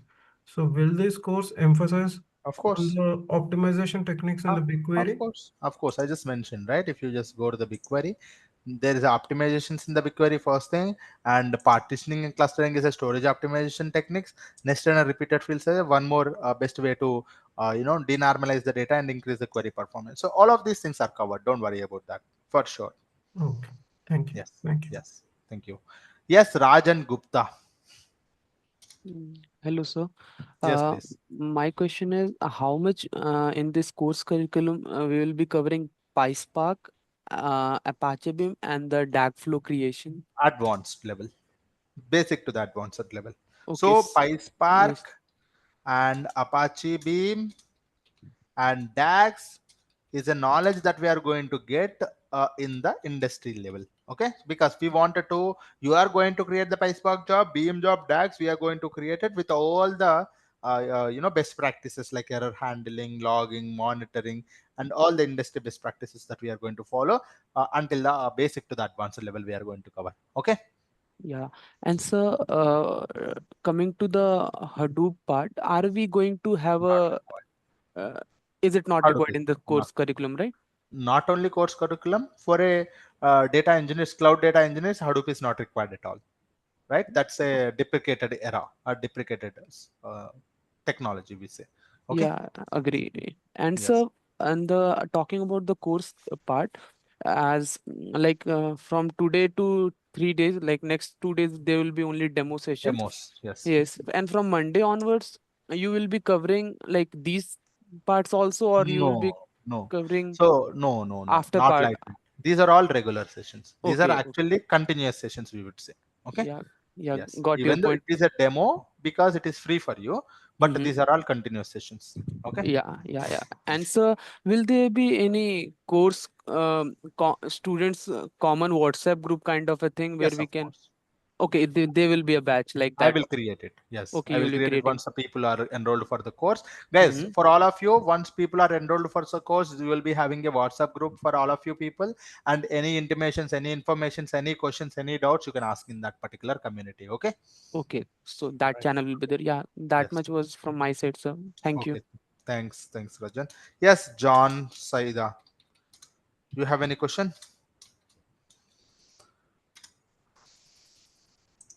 Yeah, good evening, sir. Good evening. The system requirement is needed to practice the Google code, sir. To practice Not in the Google required. code. Not required. We are going to create a free tier account. Everything we are going to help you there. Okay. Don't worry Oh, about that. I'll tell you how to create it. Yes. okay, thank you. Yes. Account creation, I will tell you guys. Account creation, how to create it freely, and it is for valid until 90 days. Well and good. You can practice until 90 days. Okay. Free account. Yes. So internet speed any requirements, sir, to use the Google code? Small. I mean, however you are using your phone, that much amount is enough. Okay, well, thank you. Okay. Yeah. Yes. Santosh Kolekar. Santosh. Yeah, good evening, sir. Good evening. Is it lifetime access for study material and videos Materials. Material is a lifetime access. Yes. Sir, and whatever video? the yes, video Videos, recordings 1 year. 1 year. Okay. Yes, video recordings are 1 year validity. Okay. Okay. Yeah. Yes, Thank you. yes. Yes, Sachin. Sachin, you have any question? Sachin K. Yeah, yes. Hi. I might have missed that one, but I just wanted to know the what level of assistant I will get at to crack the interviews. So the timings for the course is 9:30 to 10:30 every day the same time. Okay. Yes, yes. No. My question is different. I'll For interview I'll give you the preparations, time. I'll give you the time. I think someone is Sushri. You are asking some question, right? I'll give you the time, please. I'm yes. So yes, Sachin. Sorry, you are asking something. Sachin. yeah, I'm just asking about interview preparation, sir. Interview preparation, what? Sorry. So what level of assistance means? Oh, interview preparation. We are not helping you. We are just helping you how you can prepare your resume. All right. So Mhm. resume and all the interview questions are provided to you so that you can prepare and you can post your resume in the Naukri. You can go for the interviews. Okay. Yes. Okay. Yes. Yes. Okay. Yes, Suresh, you have any question? What should the experience Any we need? experience? I have told you, right? I have told you Okay. this is what is the experience. Any experience you are falling under, you can go for an interview. Right? Yes. Yes, Suresh, you have any question? Huh. So 1 minute, guys, please. And there's a one question I would say, sir, I would like to become a GCP cloud engineer. How will this course will helpful for? That's what. So this is a course for the GCP data engineer, especially. Okay, Suresh. This course is for the GCP data engineer, and some of the concepts are. See, if you work for a GCP data engineer, after some years you will become a GCP data architect. Okay, so that's so the data architects are not direct positions to learn something and go, but these are experienced roles. So if you work for GCP data engineer for few years and then you will become a GCP data architect. Okay, so that's how it works. And cloud architect, this is not a course for the cloud engineer or cloud architect, but some concepts are covered here also. Okay, yes. Okay, yes. Let me come to my place. Yes. So Krishna, Anugula. Krishna, yes, please, Krishna. You have any question? Yes. So these are two sessions, two Zoom sessions are going on at the same time. And once the session is, I mean, once the people are enrolled for the course, it will be clubbed. Don't worry about that. Okay. Yes, please.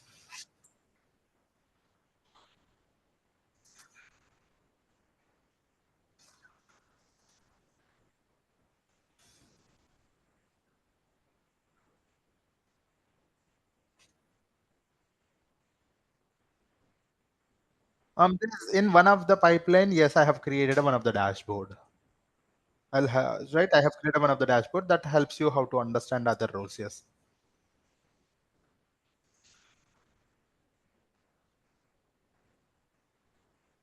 Okay.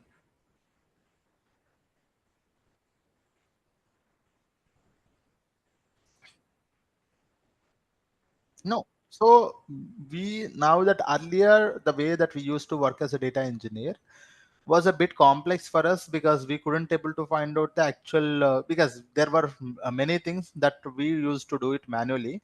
But once the AI comes, we are doing the maybe we are using this Chat GPT or Gemini or this DeepSeek. We are just automating the activities of whatever we are doing it manually. So when it comes to the job security, data engineering is foundation. We don't have to worry about the whether AI will replace our jobs or not, because there is no such kind of things at all. Because if you even look at it also, GCP data, data engineers are a big data engineers. These are the highly trending jobs in the until next 2030, next 5 years. This is a highly trending jobs. So there's no point of security issue at the data engineering jobs. But how this AI will help me in the job, if you ask me, these AIs are going to reduce your amount of manual effort. Okay, so that your productivity will increase when you're working in the company, and that's what I'm currently doing it. I will also let you know how you can able to make use of this AI while writing the code or while automating some manual effort or something that which will help you to save some time, right? So that's something that we can see. Yeah. Yep. Yes. Yes,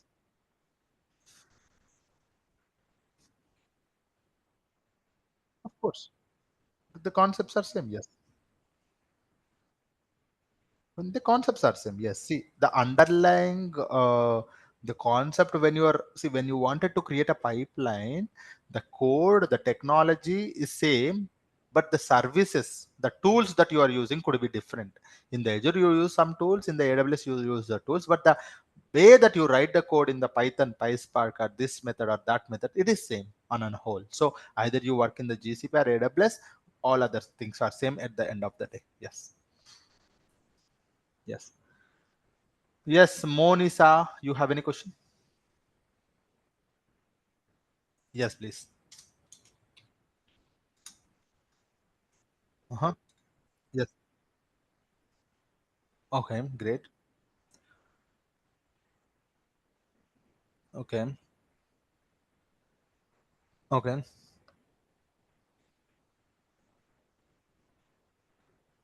Oh, okay.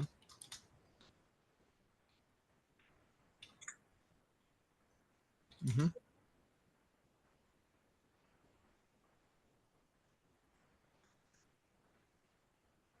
Yes. Right. Two things. So, yeah.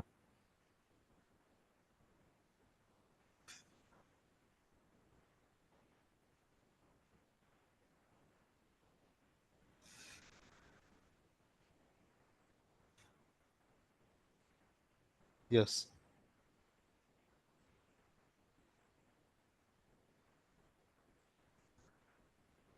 Yes. Yes. You can do that.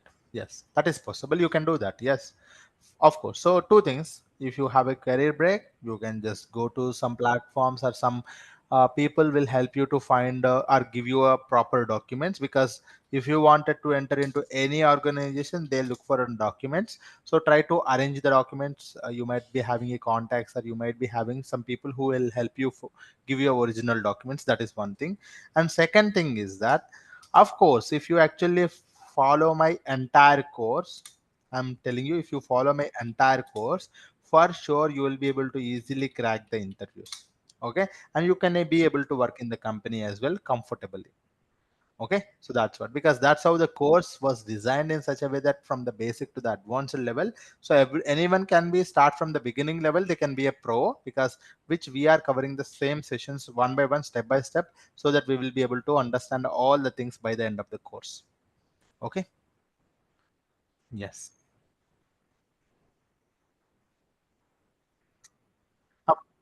Yes, see, if you have a proper documents, your previous experience also you can include, but you have to get those documents to cover up that experience. Okay. Yes. Yes. Yes. As and Injamamul Haq. You have any question? Yes. Mm-hmm. Correct. Correct. No. This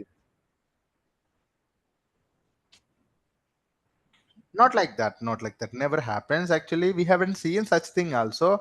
Even in the dry period of December, January, February also, we see a lot of opportunities for the GCP data engineers. So I see that there's a good market for GCP data engineers.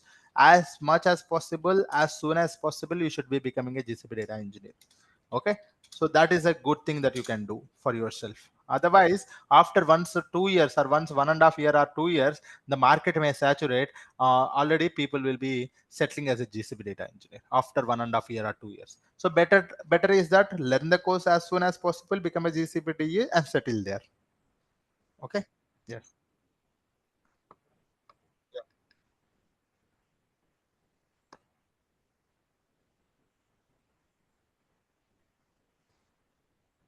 There's a yes. You can actually ping me in the community. I can help you with that. Yes.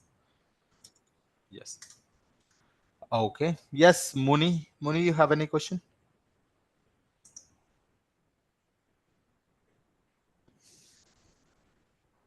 So this is a 3 months of course, right? So you guys are ready to start giving the interviews after 2 months onwards. Okay. After 2 months onwards, you can prepare your resume, you can go for an interviews. Right. So that's something that you can do. Yes. Yes. Yes. Yes. Correct. No, once you guys are enrolled for the course, you will be getting the material access, you will be getting the recordings access, you will be getting everything, Zoom links and everything. Yes. Okay. Yes. Yes. And yes, Anil Kumar, you have any question? Anil Kumar. Yes, please.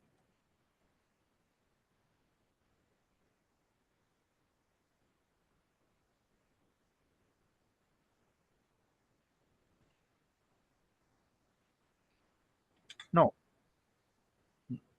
I have done the same thing from last 70 batches. Okay. So we have done it for last 70 batches, and this is going to be the 71 plus batch. I can do it in a 50 hours. Yes. Okay. Yes.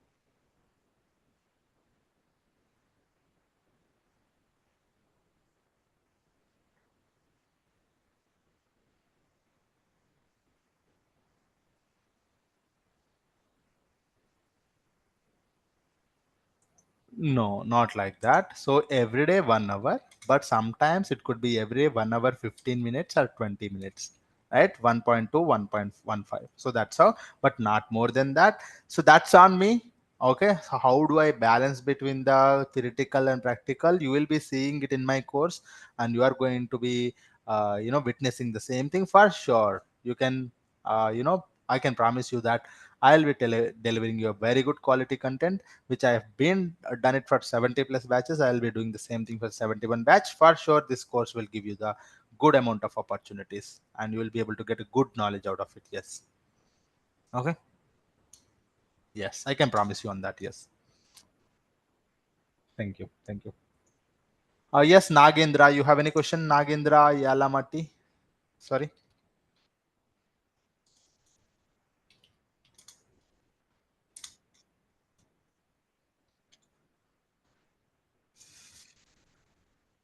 Data integrations. Yes, data integration is nothing but connecting multiple services. Okay, connecting, right? Yeah, correct. Yes, right. There's a, for example, one storage system, local on-premises SQL server, or maybe on-premises file system. Yes, we will be connecting it to it, and we will be integrating it to extract the data from it. Yes.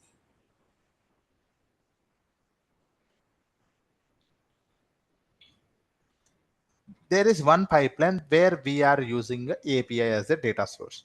Okay, there is one pipeline you can also see, and one of the pipeline we have mentioned, I think, complementary. So in this one of the public API. So how do we extract the data from the public API using the Airflow? This is one where we have used, but in most of the cases we use Python and all of those things, which is a REST APIs only, right? So that's something that we can again, yes, that is covered. Correct. Hmm. No, actually, for a PubSub, yeah, actually for a PubSub, I have developed one small application, a Python application. So that's where it will be streamed to the PubSub topic. Yes. Yes, a Python application to the PubSub topic. Yes.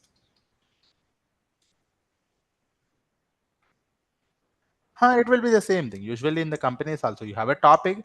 They get the they push the data to the topic from different sources. But I am using a Python application because I just wanted to showcase how you will be dealing with afterwards. Because you don't do this action in the company, you will be doing it from here. Once the data is there in the PubSub topic, then you process it, analyze it, store it, and load it to all of these things. Activity stopping starts from here. In the company, you don't work on this area. This integration you don't do it, but how do we do it also? I mean, how we are doing it, I'll tell you. But how our actual work in the company will start from the PubSub topic onwards. Okay. Yes.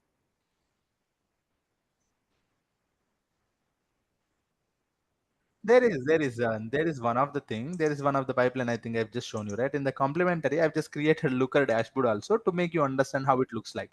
But that's not our actual job.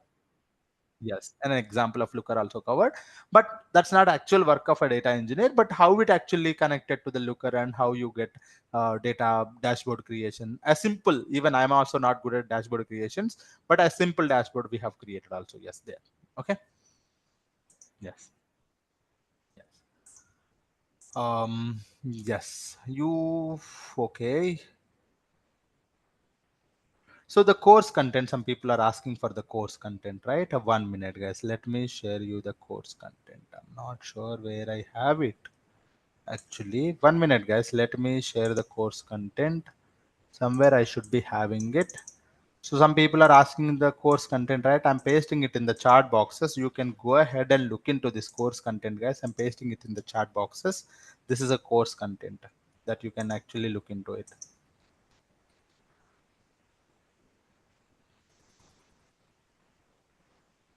Yes.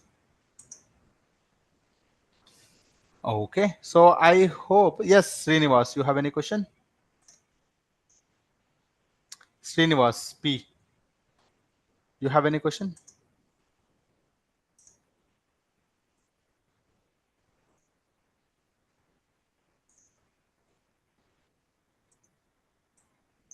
Okay. I know about you, Srinivas, right?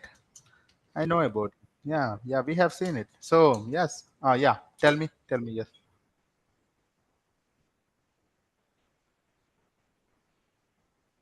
Of course, they will ask because those are the important things, right? So we are going to cover as a very important topics. These topics actually takes more time, guys. For those people, some people are also asking the chat boxes, right? How much level of data flow, data proc, airflow, PySpark required? So these topics actually take more time. 10 hours, 10 hours, 10 hours, 10 hours. These topics actually take more time. So we will be spending more time here only. Yes.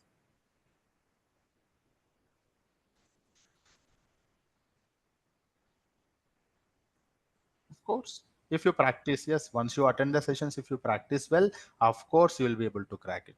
Okay. Yes. Yes. Thank you. And yes, Sushri, I am not sure how I'm calling Niyati Patil. Yes. Yes. Go ahead, please. Yes, please. Yes, Sushri. Yes, please. Mhm.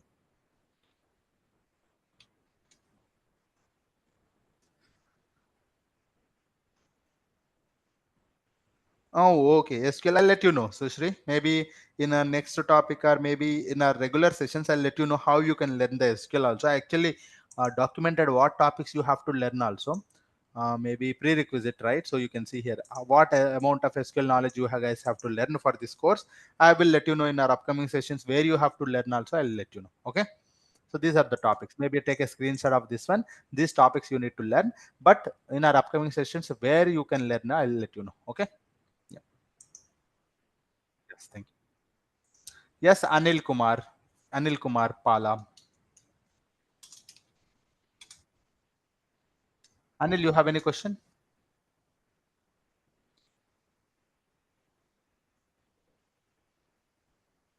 Mhm. Of course.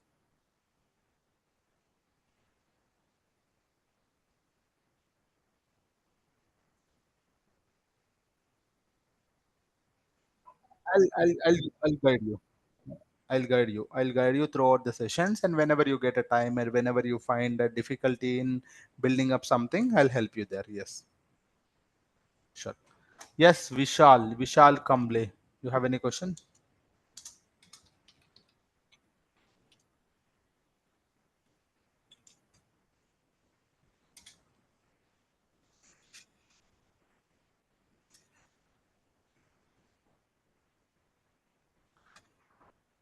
Okay. Of course. Why not? See people coming from mechanical background and production background. They come to my course and they attend my course and they get the job. The only thing is that you should be having a valid documents and proper degree and valid documents. If you have, guys, I'm telling you, if you have any years of experience, you can able to become a GCP data engineer. It is possible. Okay, it is possible. Yes. Yes. Yes. Yes, Niyati Patil. Yes, you have any question? No problem. No problem.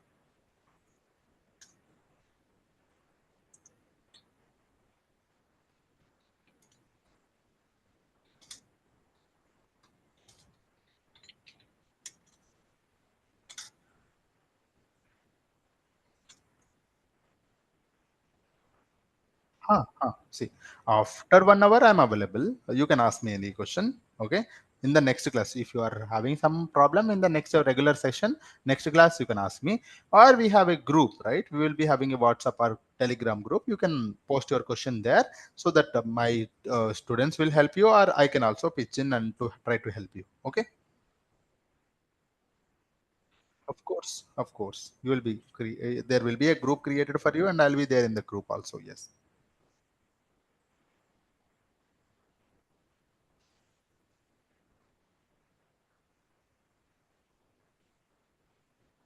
I think there's some problem at a chart point of view. I'll ask the admin to fix that problem maybe in the next class onwards. Okay. Sure. Sure. Thank you. And yes, Yogesh, you have any question?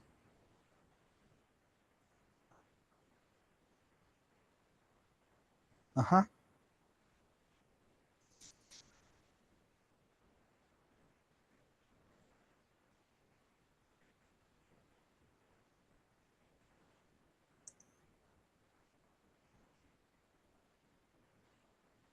Of course. Huh.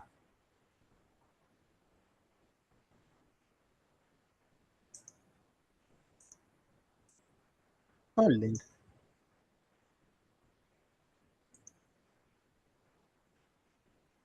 Okay.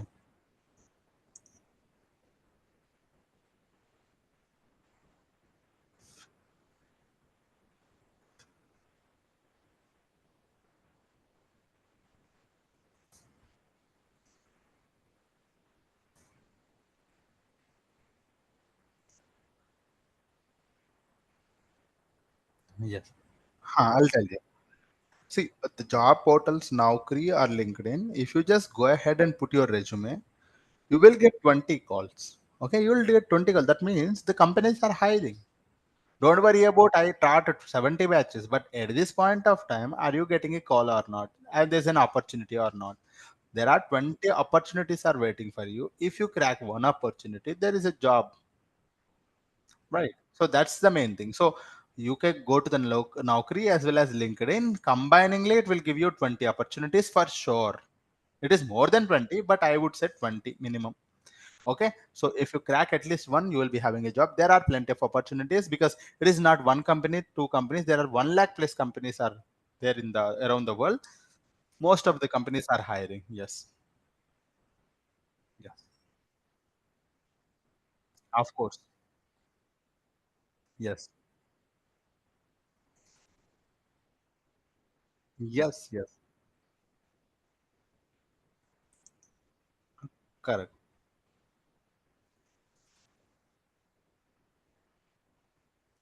Yes. Yes.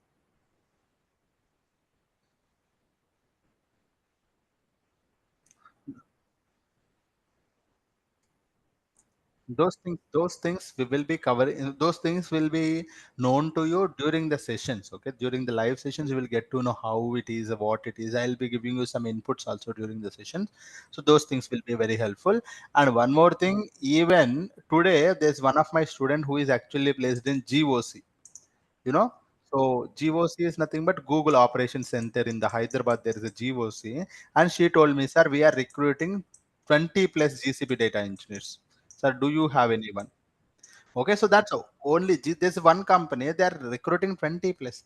Last time there is this company, I don't know, AC company that I forgot it, and that one company actually recruited 27 employees in 1 or 2 months only, in 2 to 3 months only. They actually recruited 27 data engineers. Out of this 27, almost 10 plus data engineers are actually from my course only. Okay, so there's a plenty of opportunities. Companies are recruiting like anything. LTI Mindray recruits like GCP data engineer. They have a cell of GCP group, and there 200 plus data engineers are there. GCP data engineers are. So that's how the companies offers. And in the Accenture, there is a group called AGBG. They call it as a AGBG because I worked in the Accenture. We call it as a AGBG, nothing but Accenture Google Business Group. Okay, so they have a cell. When I was working, it was 97 people. Now it is around 500 plus the GCP data engineers working in this particular AGBG group. So that's how. So the companies hire like anything. So the only thing is that we should be having a good knowledge. We should be ready whenever there's an opportunity. We should, grab it. Yes. Yes. Yes. Yes. Right. Any other questions, guys? Anyone? Sweta Singh, you have any question? Yes. Uh-huh. Okay. Yes. There's one thing will help you. There's a database migration project from on-prem virtual machine to the cloud SQL, but it is the fashion. It is similar fashion you to understand how it to the BigQuery also. But this is a database migration from project from on-premises virtual machine to the cloud SQL MySQL in the GCP. This will help you how you can able to plan the things like data migration, pre-migration planning, schema and data migration, data sync, validation and testing and cutover. These kind of things you are going to understand it from this project. Okay, great. Yes, that's a very good question. Um, yes, I think I have covered most of the people's questions, and I think I have answered most of the people questions. I think this is it for today, guys. And the last time, anyone have any questions, you can talk directly. Hi, Saidhul. Okay, three people. Huh. There's one question, right? So notice period. Don't worry about the notice period. I'll tell you in the upcoming sessions how you can manage the notice period of 3 months. Okay, which I do it all the time. I follow the same thing, and whenever I try to switch my company, and because it is not one opportunity you have to grab it, you have to plan for 2 to 3 opportunity, 2 to 3 offer letters you have to. So that how do you manage this notice period of 3 months? I'm going to tell you in our upcoming sessions. Okay. Yes. Yes.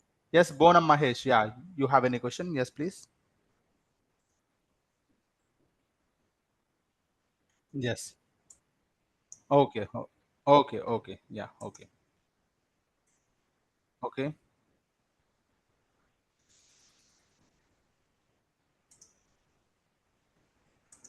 Okay. Yes, please. Yes, please. Okay. Okay. No problem. Yes, Moni, you have any question? Hello.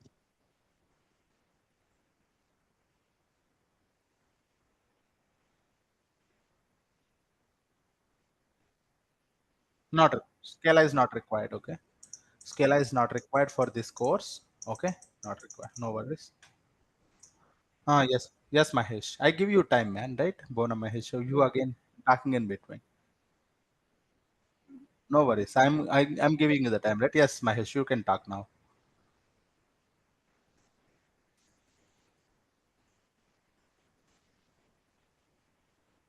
Both. Both are there. In the cloud also both are there. We will see that batch, GCS, BigQuery, and all of those things. Streaming, we have a purpose of data flow. Plenty of the tools are there. So we will be seeing the time comes when the time comes. Yes. Yes. Yes, Manjunath, you are asking something. Sorry. Manjunath Yan. Yes, please. Yeah, yeah, Saidhul. So once we join the course, in the material section, can we access the Of course. previous batch videos? Previous batch videos is something that an additional you have to request it to the the management team. They'll help you on that, but I think additional charge will be there for that one. But you try to connect with them, and you can request them for sure, and they'll try to give it to you for less charge. Yes. Okay, and Yes. one more doubt. So if I unable to attend the class, You will be having a so daily recording. Yes. even attended even also we if, can get even the you don't recording, correct? yes, even though you don't attend the class also on a regular basis, or sometimes you are not able to attend it because of some reasons, you will be getting the recording session every day. Yes. Even if I attended also, I can get the recording. Yes, both in both scenarios. Yes, and those validity will be 1 year. Yes. Okay, thank you so much. Yeah. Yes. Okay. Yes. Yes. Yes. Okay, I think we have seen a lot of Yes. questions. Yes, please. Class is Sorry. on tomorrow onwards, right? Yes, 9:30 there's to a class. 10:30. Yes, guys. Don't forget it. Tomorrow we have a demo too. Okay, tomorrow we have a demo too, guys. Same time, 9:30 to 10:30. Don't worry about today's time. Today we might have taken 11:40. It is almost 2 hours, more than 2 hours. It is not going to be the same time tomorrow onwards. Today is a first demo session. People might be having a plenty of questions, so that's the reason I have given a time. So demo 2, demo 3, and the sessions, the regular sessions are going to be happening from tomorrow onwards, 9:30 to 10:30. And don't need to pay now. Demo 2, demo 3 also free. If you guys wanted to pay at the earliest, please connect with our management team. They'll help you on how to pay, how to get the access, and how to get if you guys wanted to get the access to the material, and you wanted to access the access to the recordings and all of those things at the earliest, please connect with an admin, and they'll help you with the payment, and you try to complete the payment, get the access to all of these things. Demo 2 tomorrow at the same time, 9:30 to 10:30, guys. Okay. Yes. I Okay. hope you guys have enjoyed the session Hello, today. sir. And yes, please. Yes, please. Someone was talking. Yes, please. Vikas here. Yes, please. I have 6 years of experience working Okay. with ETL tool ODI. Okay. Would it be good for me to move on data engineering role? Of course. See, I'm telling you guys, my most students are testing. Okay, testing background, ETL, SQL developers, and I've seen recently mechanical and production background people also coming. And mainframes. There is one of the people called mainframe background, and one more is ETL, SQL development, and forgot that. So these are the main areas people actually struggle a lot. They put a lot of effort, but their packages are there very less only. Right, testing, ETL, SQL development, and all of these packages are very low, and these technologies are deprecating it. So that is the reason. What is going to happen is that, so you can become a GCP data engineer by learning a proper things. Right, if you guys wanted to become a GCP data engineer, whether you're a tester or a ETL developer, you have 7 years, 8 years, 10 years of experience also, attend my course properly and become a GCP data engineer. It is easy for you to do that. And the thing is, the job is challenging. You put the same effort here, you put the same effort here, the package is good here. Okay, you can be happy with the package here. You work same amount of number of hours, but your package is not that much, and you're not happy there. Okay, so this is what is going to happen. This is what is the trend that I have seen from 700 students of mine who got the job from the course. Okay. Yes. I have the list also. Sometimes I'll also let you know their jobs and all of those things in our upcoming sessions. Yes. Okay, so I hope you guys have a lot of things learned from the course today, and I hope you guys have enjoyed the session today. And we will be having a demo session 2 tomorrow, guys. We will be having a demo session 2 at the same time, 9:30 to 10:30 only.